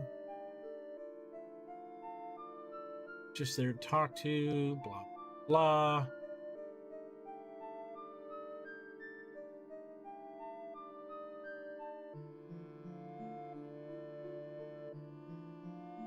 Try a different thing per run. Takes too much time. It's gotten tedious. I know it has to do with the knife, but so far I've tried. Keeping the knife unused through all the run. Nothing happened. Miss a clickable interaction somewhere? Using the knife and 2 pincers to win the moon phase without actually destroying the moon. I don't know why I thought this would do something, but nothing happened. Haven't enjoyed the card game that much, but I love everything else around it, so I'd really be grateful if someone can tell me exactly what I need to do after I get the vision of the guy painting the knife on a canvas, which has just been repeating the last couple of times. You need to use the knife earlier in a run. All fights except for the Leshy fight give you the option to replace your eye at the end. choose the glowy one. If there isn't one, then you need to die and try again. It should be there after at least one death after opening the box. This is what I needed. The way I read the clues, I thought it had to do with the final boss battle.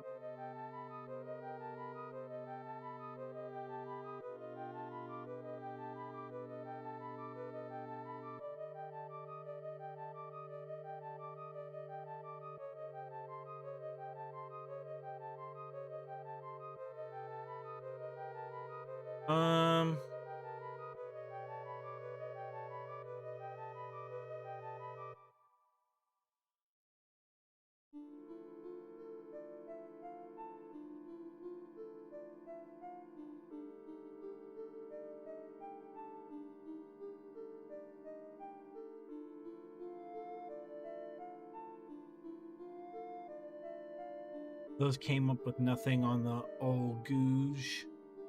Dallas is in reference to Carnaffle. More details are later on, particularly in the ARG. Long Elk I know nothing about yet.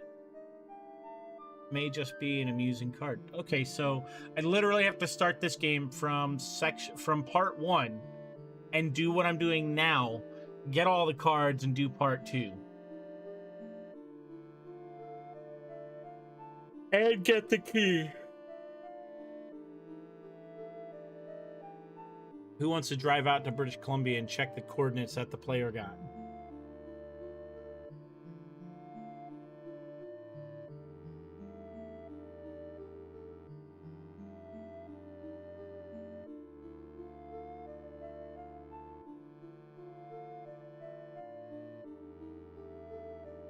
Okay, like the Freedom 2, there are a lot of infinite combos, but except for farming, doesn't change much. But the chapter doesn't fit the game part 1, is quite strict.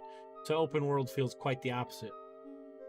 Played this using a key a while back, was not really feeling the 8-bit parts. Worst part of the game, in my opinion. At least part 3 had some customizations. Also felt really bad for the guy who had 50 hours a single death card during this part. 50 hours? Jeez. Especially when you realize that if he transfers his save over, he has to fight that thing in Leshy Phase 2. Forgot about that. Damn. Just got to this part, managed to beat the Leshy in it. Can't say I'm feeling this section. I could get behind the introduction of new enemy types. Meh.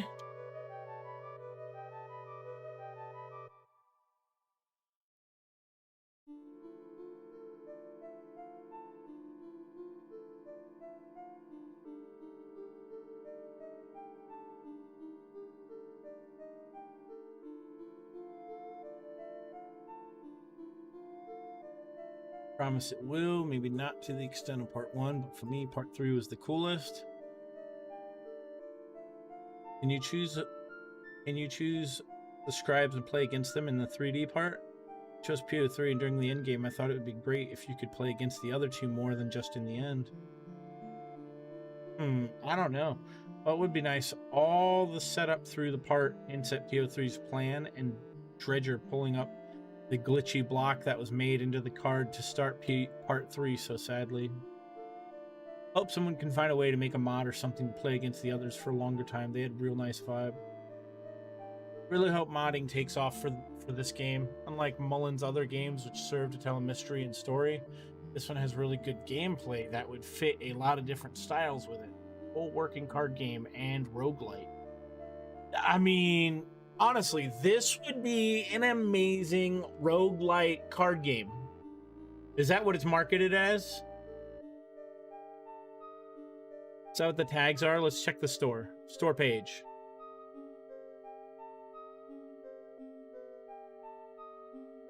Card battler, horror, card game, deck building.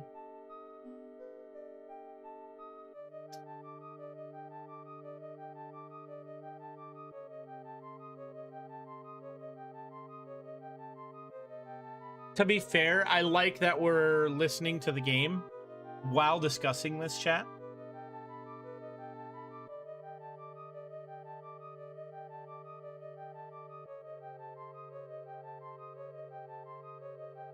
New game is supposed to be the game before Leshy took over. I enjoyed it, but I see why some people don't.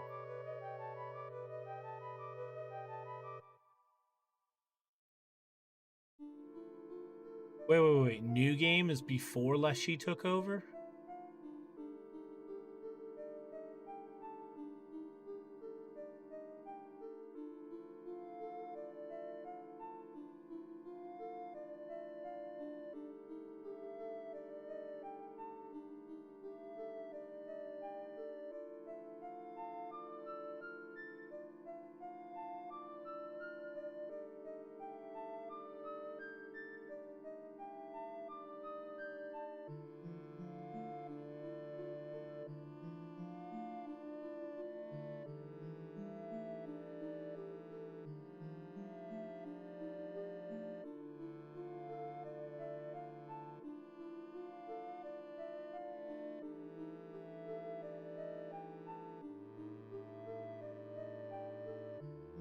Going through it right now, cleared 2 bosses, had to set it down for now, completely killed the pacing for me. So,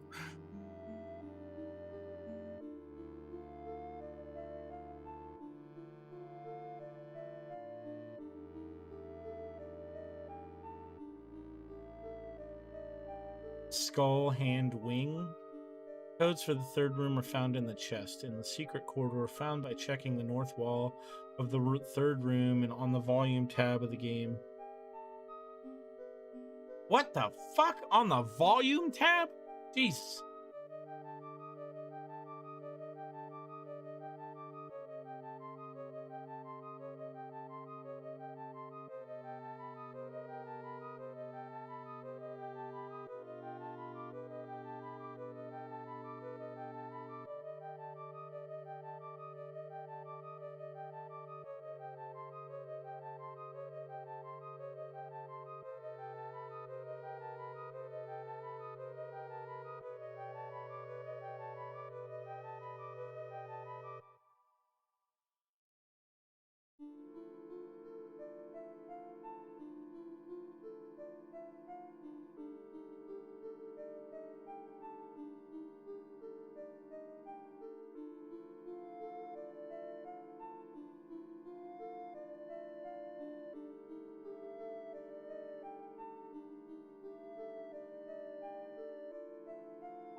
Okay.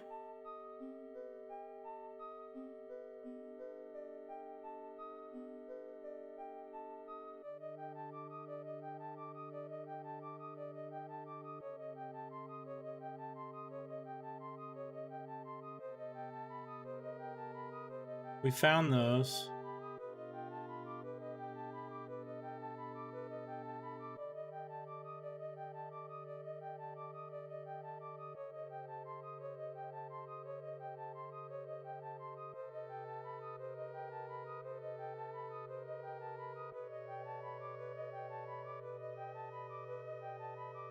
Let's see.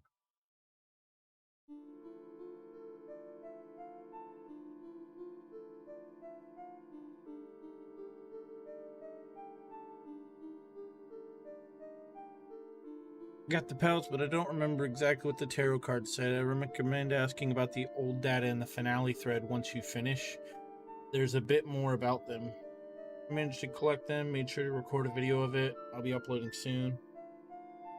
Still can't find the last one at the Robot Factory. In my opinion, the ending was a little lacking. Hopefully there are alternate endings. If you do the picture 2 times, you get an extra candle light / extra life. Oh, that's fucking cheap. That's all we get.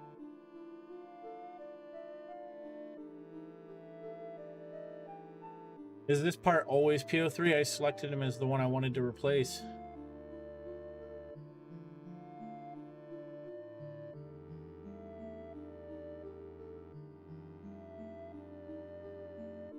Rotating the picture bot in the first puzzle room.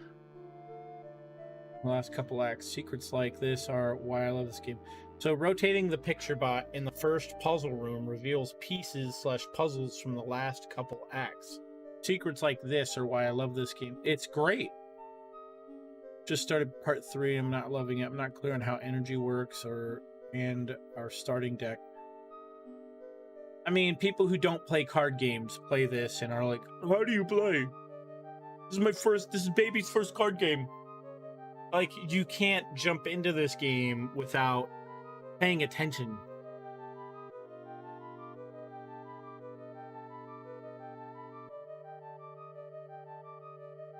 Having issues with one of the console puzzles in the melting room. Can't figure out the answer for it. It's the one on the right side of the smelting room. The math just isn't adding up for me on question 2.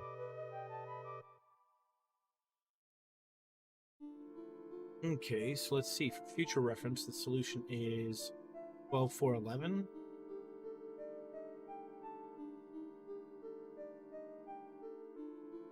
Same totems they used for Magniferous or whatever his name is, and it is Tower in Act 2. So clack, camera, build a bot machine.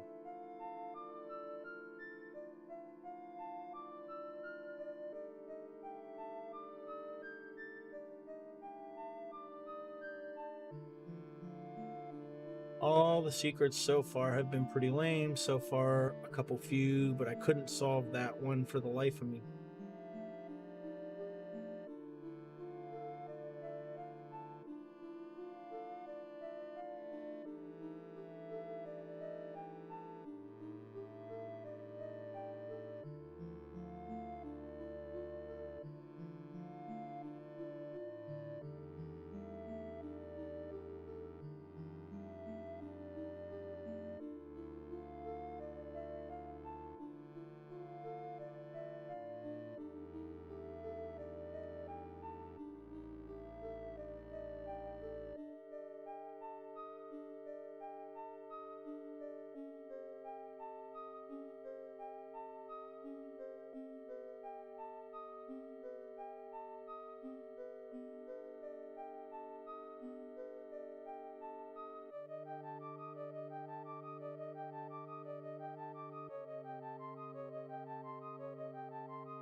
Need to make the card on the machine, even if it's showing one you need. You just need to remake it for the sigil. Are the sigils always the same? I've managed to get 2 of them, but I've built a bot that's shown on the screen twice now and still says printing progress.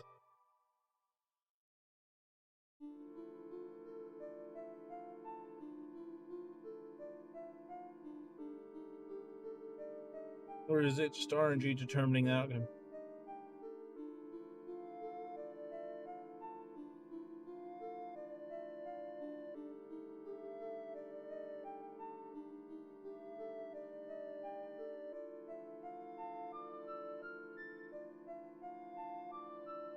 Oh, wow. So if, like, the card is actually sent to a player, that's cool.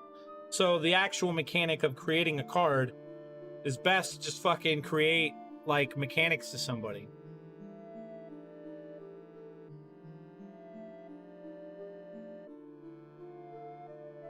What are you supposed to do at the computer in PO3's room that says waiting for network? Waiting for internet.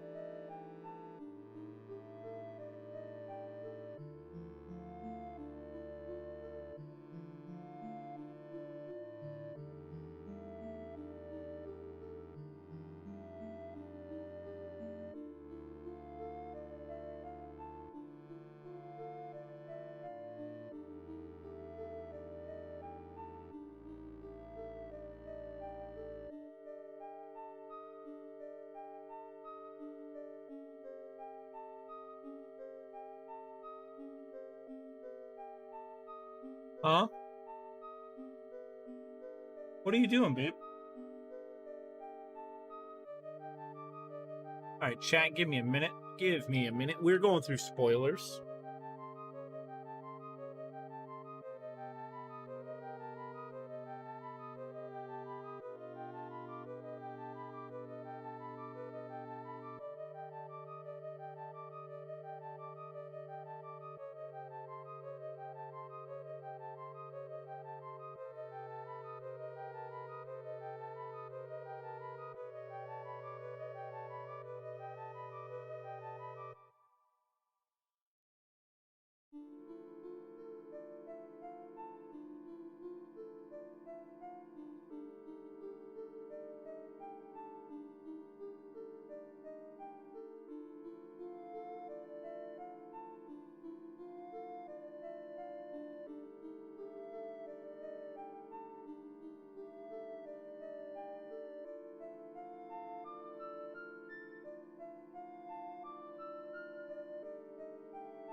right, I'm back. Sorry, chat. Let's see. If you power up an unkillable card and make it overcharged, it will return to your hand when it dies, but only for that match. It gets destroyed after. I checked my deck again, couldn't find it. Oh, shit. How many pictures did you find in the map? I have 2 at the moment for June 6th, June 9th. Can't seem to find any others. I found 4 when I was playing the beta. Not sure if there's any more. And part 3, Tier 3 3D escape room sequence. So, can anyone lend a hand on this puzzle?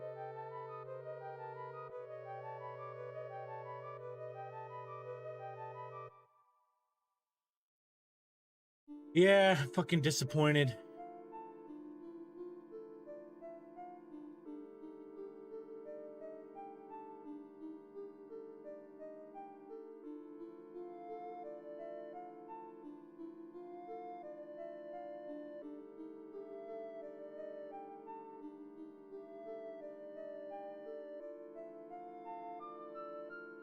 You just swing through with your 5/5. The gem on the left side dies, so does your detonator. Detonator cannot die before the 3/2.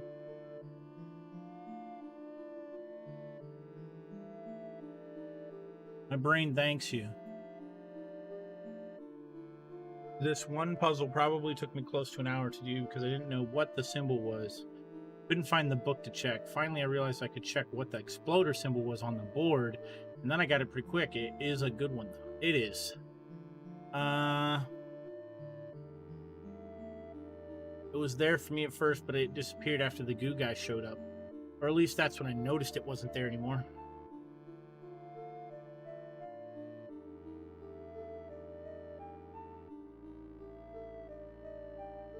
Final Hilarious, the solution for just this one particular puzzle is currently the most popular guide for this game on Steam. Completed every one of these, with the last with just trial and error, but because I have no idea what the fuck the rules for it are. Stuck in the machine where you need to select the squares that contain cards.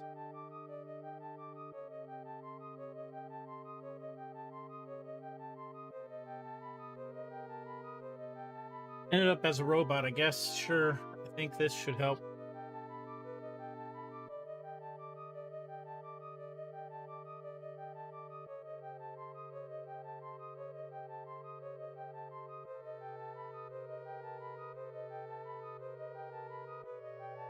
None of them or all of them. Fucking hilarious.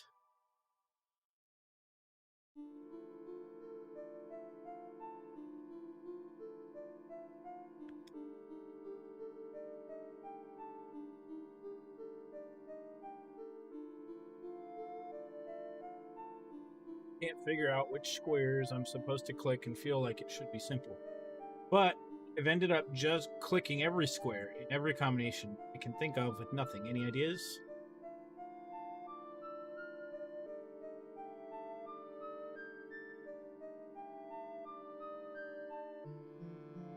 Still back in part 1. This is the wrong thread for this, so please don't read any comments other than this reply. I'll give you a few hints on the solution if you're stuck.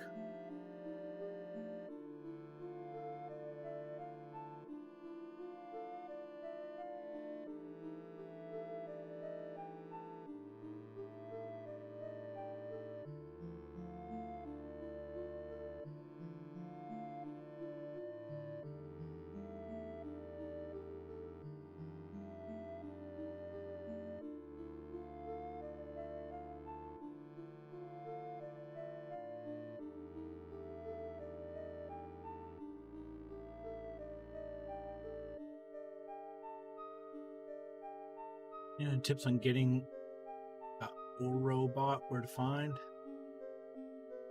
I'll give some hints and solution. You need to do something at Magnificus Tower, glowing paint guy. There's a shop in said tower. Most expensive item will give you information. Solution: when you buy the item, it'll stamp 400 in the ground. Get up and go to the cuckoo clock and put that time. Orobot card will come out in the lower compartment. I hope I didn't mix up things. Oh my god, are you serious? That's what the 400 was?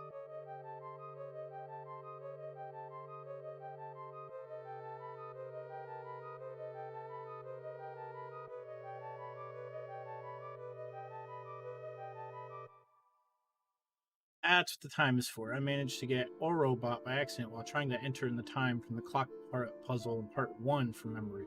Could have saved my bolts, damn it.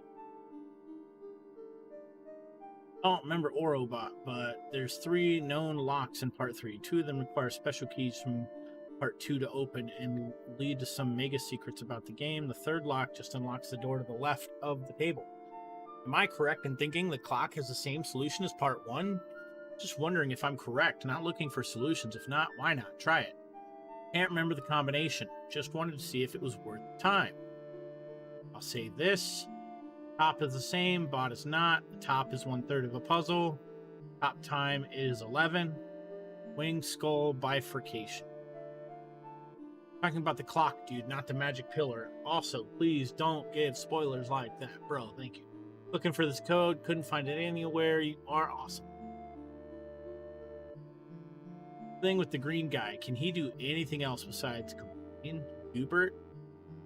He was who Magnificus was trying to use to secure the old data hidden in part 2 dialogue. What's up with the glowing box on the right side? Is it Morse code? I think it's new game button PO3 that had hidden. Someone could help. Something I'm wondering about after finishing the game. Where can you choose which acts you want to play? What do the numbers mean under each act? The first one's 10-10, 10-11, 10-13. Do they correspond to secrets I missed in the act or cards I missed? It's the data that happened just like the videos. Know where you can trade the skins you get in this part? Couldn't find the old lady. Room to the left of the table. You need to unlock it in the factory on the map.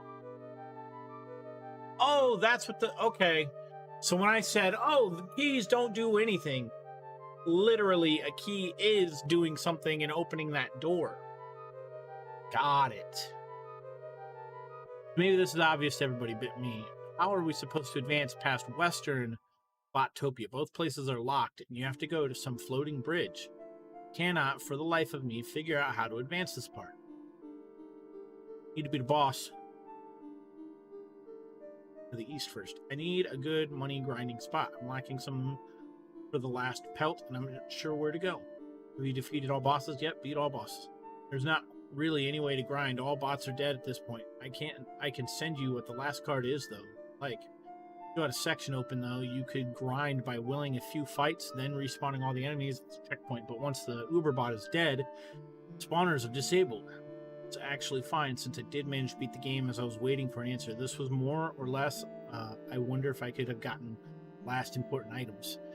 I'll try to be more careful with the money on my New Game Plus run. Personally recommended grinding Ouroboros up in part 2. If you want a lot of easy fights and free money, it takes a lot of the challenge away. Just got the paintbrush, wondering what 400 is used in.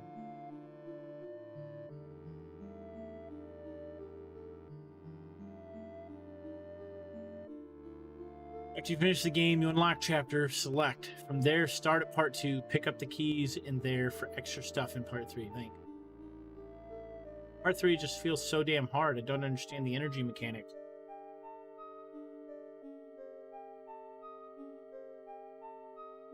Block with empty vessels. Use energy bots early. The energy works by refilling and giving you +1 max at the start of your turn. Stuck missing a hollow pelt, and there's a locked door in the archivist section. Can't pass, so I think it's behind there. Pelt could be in the first shop, or just hidden somewhere. He's back in part 2. So part 1 doesn't mean a fucking thing, right? For new game?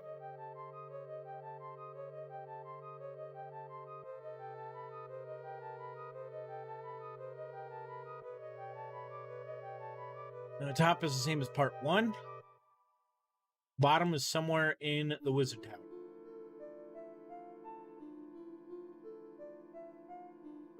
Face of the woodcarver flashed for a bit when I was in the smelting room. Does she appear anywhere else? There's 3 areas. I've heard she can spawn, but I've never seen her anywhere other than in the room where you get the battery. Can you talk to her, or is she just a flash? Sorry. So far as I know, it's just the flash. Can't find the hollow pelt in the robo area. Do you have the one from the shop? So, yep. Gone through the whole map, found 3 used bear traps, an empty shop, slot, whatever one is in the Golly area is the one I'm missing. Sadly, Golly has been zero help. Or Google has been zero help. Probably won't be any help for a few months. The game is just a week old. The one I was missing was straight south of the It's Fixed guy. Found the Lost Hollow pelt. Start from the shop in the middle, go left, then down. I'm sure just waiting for someone to actually map out part 3.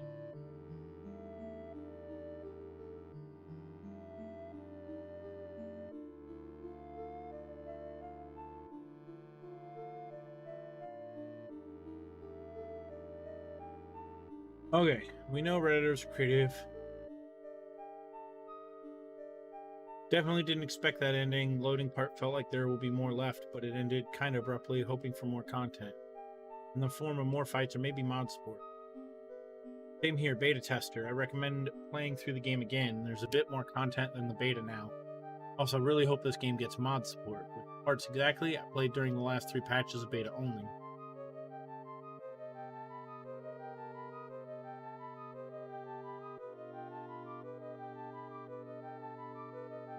Really want to fight Grimoire and Magnificus in the close-up non-8-bit world style without having these deletions happening all around. Just a roguelite version of each of the 4 guys. Is that so hard? I really liked the game as a whole, but the finale was weird. It felt very abrupt, like there was some other secret ending to unlock. I hope there is. It hints at some alternate game mode, Yu-Gi-Oh! Board game, but you barely play a round of each. The lady knocking on the door and waiting to shoot after felt very random. I couldn't help laughing on the moment. Also, basically nothing is answered on the mysterious old files. Would really love longer versions of both the Bone Lady and the Wizards games. Such cool setups for just a bit of play during the finale. Yeah, it feels like the game cuts out halfway. Full confrontation with them would be sweetest patch DLC. Sure to be a lot more work, but I'm so curious what a full challenge mode against each of them could be like. Chessboard setup could have some interesting differences from the map layouts. The Magician setup was fairly simple, aside from the cool models of each fighter. Yeah. Magician also had life points instead of scales, which could fit with each of the scribes having different battle mechanics, which is a good start. Magnificus had HP because scales had been deleted. He says as much himself. The only thing with him is that I think he requires more lanes to work to his full potential. Also, we never saw his map. Same for the Bone Lady. So sad. The ending really doesn't feel real. Like, it's sort of a bad ending that would happen if you let her delete the files, maybe restart the game, find a way to stop her.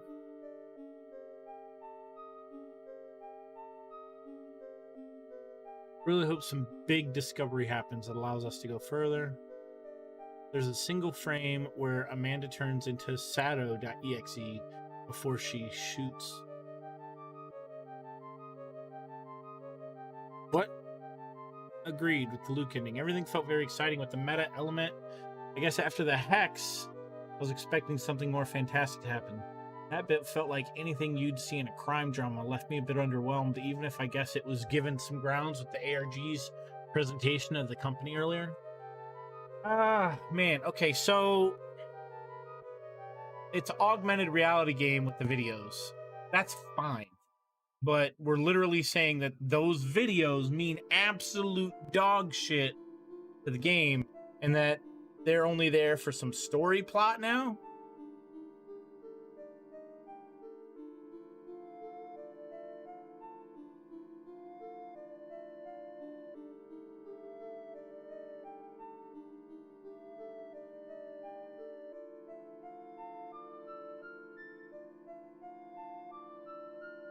We didn't like how the game ended. Blah, blah, blah.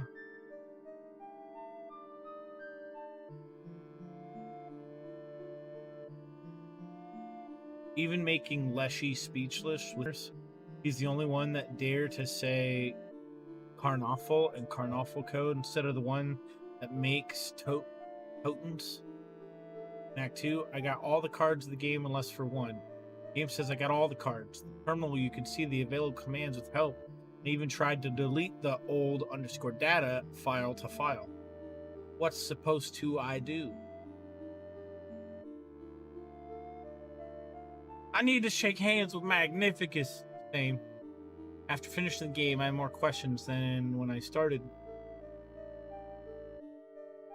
Still don't know what the old file contained. I thought it would unlock a secret after getting all the tarot cards. Bummed there isn't more to the game. Oh, there's a lot more. The game has a secret boss, ton of other hidden shit. Yo, OP, can you drop some hints at where to find that stuff? Or is it all under NDA? My group just finished the finale and wouldn't mind finding more game to play. Here are 2 keys that I know of. You can use in part 3, possibly more not found yet. One has to do with the Myco. The other is Bone Lord. Both unlock something interesting. When the screen is getting covered with text at certain parts in the game, like end of part 2, you can quit the console just like on a real computer. Control plus C. There's a few hidden rooms in part 2 with a picture and a candle, which are chunks from the old data during the finale. There's a secret card in the Great Kraken. There's a dock with some interesting dialogue from Rebecca and Angler, along with a clover that lets you mulligan your hand. Woodcarver is also hidden somewhere. Part 3, there's locks for the aforementioned keys. One of them is hidden, like the secret rooms I mentioned down below, but with the arrow being off on a non-cardinal direction. There's a puzzle like in the Wizard Tower with a fun scene. There's a ton of secret rooms. Run your mouse along the borders of the map to reveal the hidden arrows. Most of these rooms contain upgrades or money, but some have darker secrets. Be sure to check the walls in the secret rooms as well. There's the Hollow Pelts and Trader with fun dialogue and lore bits, currently unsolved. Door in part 1 has 4-4 on it. Bone Lord on the wall in part 1. Everything to do with the Carnoffel code. There's a cipher in the part 2 videos we still need to fix, like in the Hex. Outside of the game, there's a few secrets as well on the Inscryption website. There's one in the game beneath the surface. Try fishing at 56 to 57 meters. Linked to the aforementioned cipher. I'm sure I missed some found, but there's a lot of non-discovered yet. Hope this helps. Spoiler tags aren't solutions, just hints. On the bottom of the Hollow Pelt tarot cards, they're binary.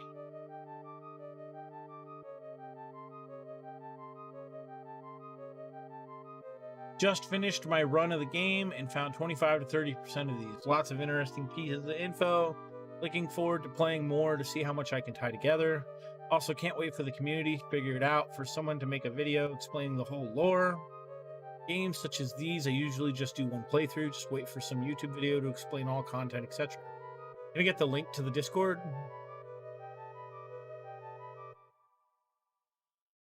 You mentioned a secret bus. One of the keys leads to it. I can't figure out what to type in the console. My days of DOS are long behind me. Start with the help command. Any commands in the menu you don't remember, just Google. Death in chapter 1. After running through it over and over without the film, I also am curious as to what happens if you manage to get 2 glitch cards and merge them, or if getting 2 is even possible. Also, on the right side of the forest area is in part 2, near where you catch the shark. If you walk into the unmarked tree line, you can find a secret room with a picture of the girl who offs you at the end, as well as a lone candle, and the screen's all glitchy. There might be more to that room. It's completely unmarked, won't hint at it, even with the Magician's Eye. Probably lots more like it in other parts of the game too, excluding chapter 3, where it's everywhere. Whoa, whoa, whoa, whoa. Wait. What?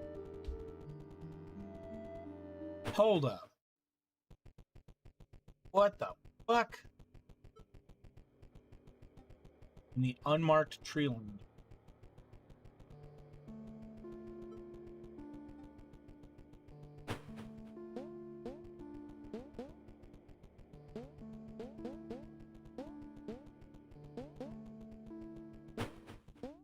No fucking way.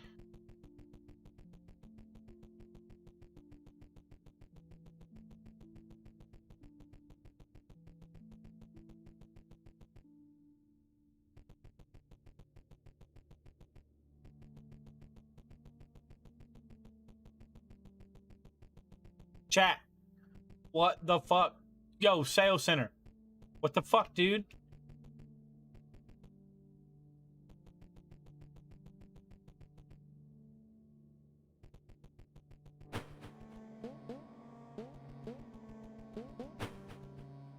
Yeah, I never noticed that.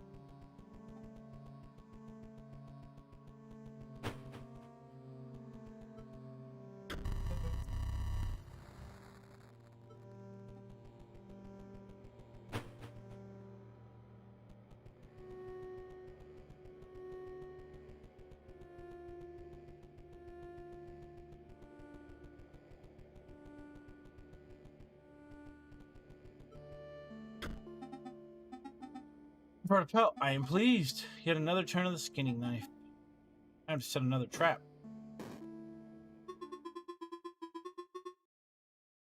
Smell the hair's blood on you. Dude, we found a secret room that wasn't even marked by the magician's eye.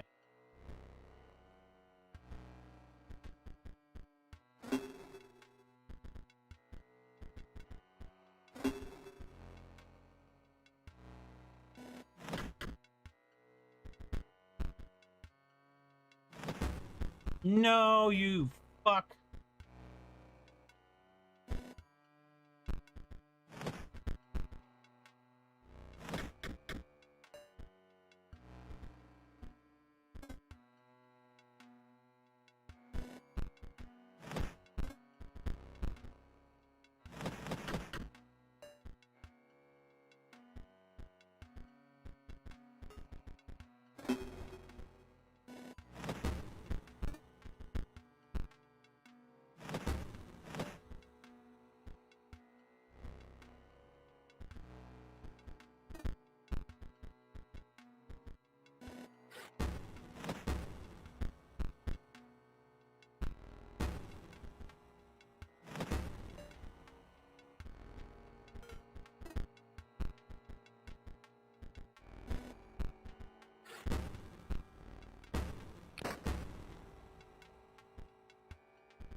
Oh shit, I was not paying attention. He was flying. God damn it.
Okay, Trapper done.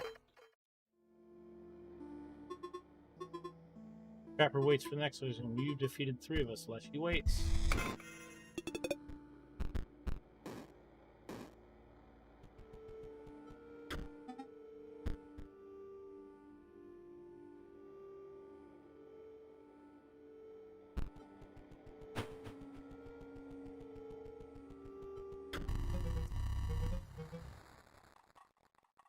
Deal yourself.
You won't be needing those. I have something better.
I won by a lot.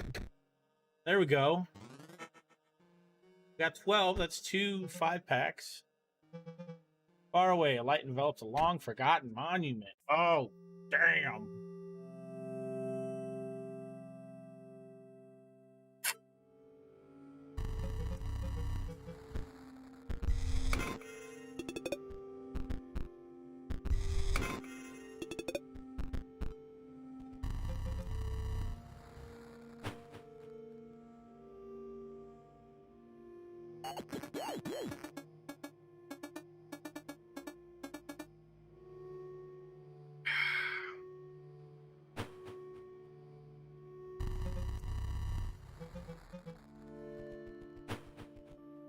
Don't care, don't care.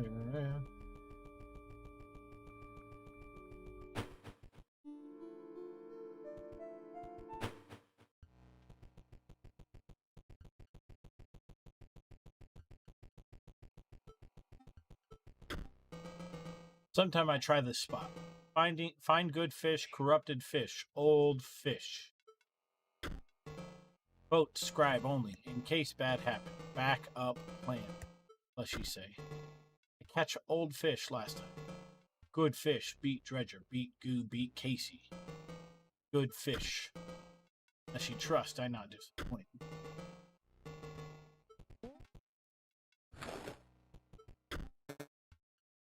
Probably saw that bridge is fixed. Now you want to give me the deck building tips, like your rare cards?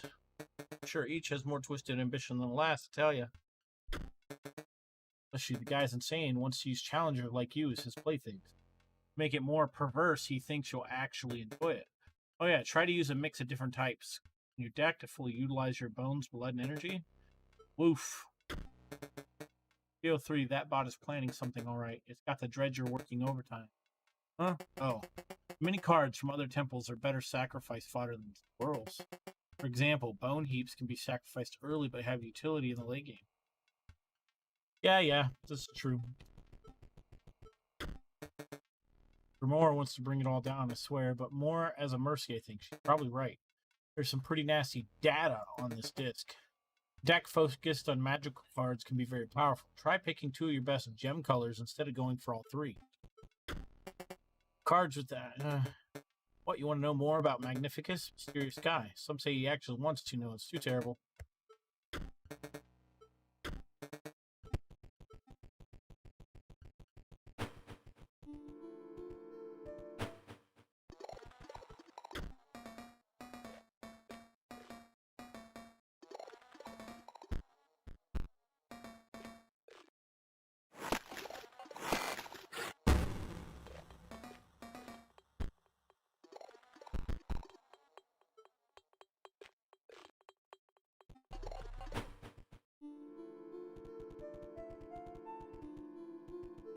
All right, let's go break it down.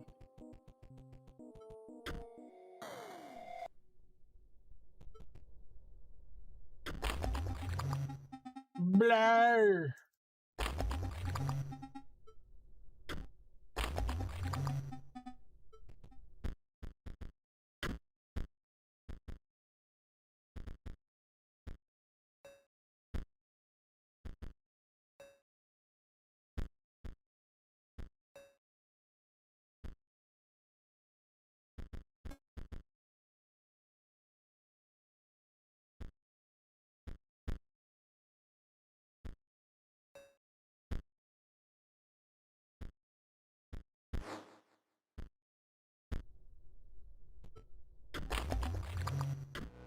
All right, looks much better. Let's do this.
Okay.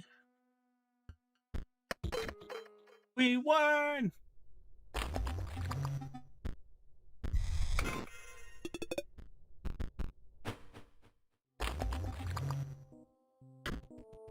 Like, here, I can open the door for you. Urgh.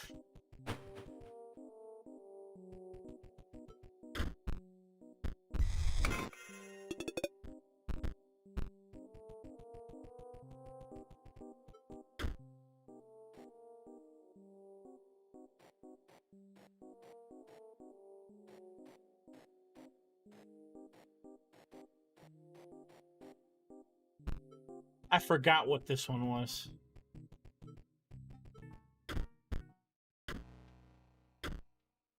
And this is easy to cheese. Super cheese.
Here we go, chat.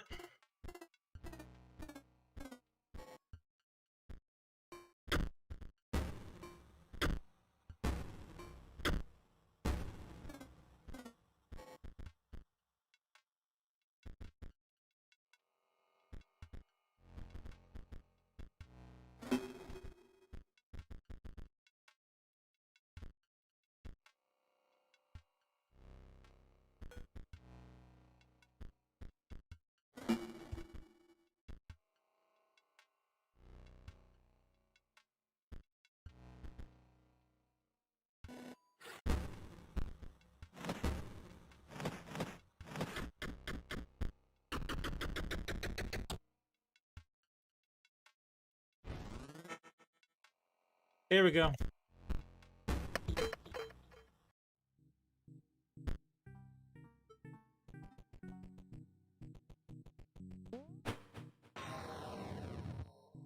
That was the hardest puzzle for me to figure out. It took so damn long.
Here we go.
Yeah.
There we go.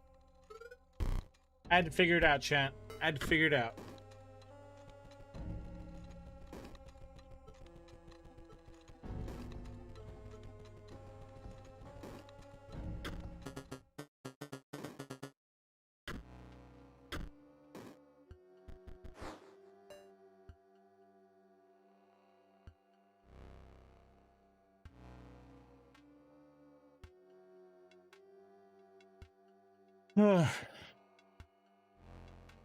There's like a new boss and everything.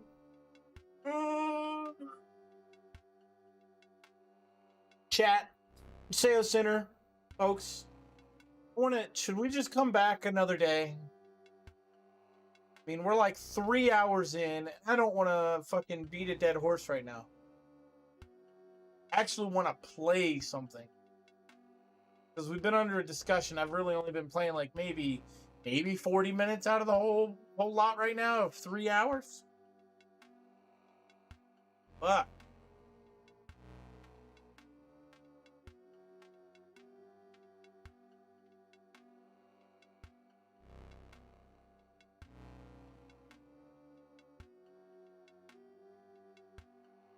I think we're gonna play something.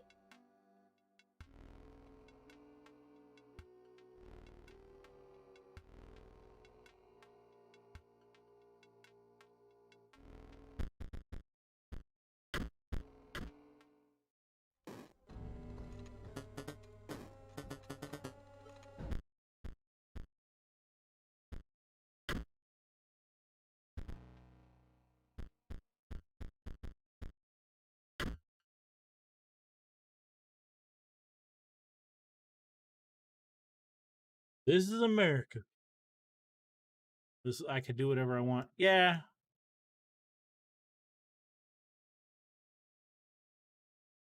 The J JoJo. Future Jedi. Blank.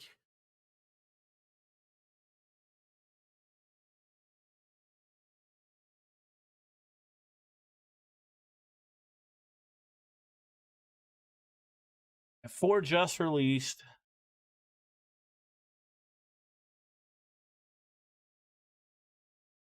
So we could try to finish 2.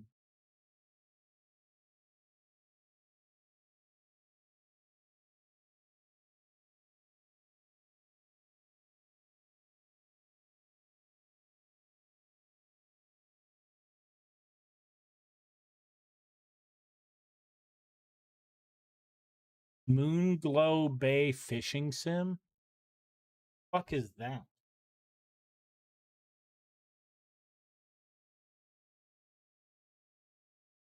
Oh, you know what? I saw this. I actually put in for a sponsorship for this. Wow, that's pretty awesome. Now that I know what it is.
Oh boy.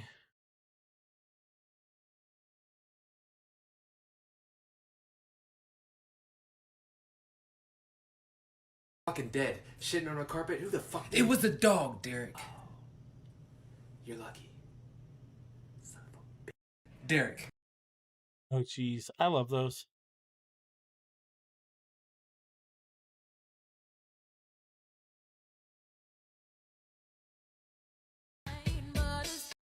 Oh shit.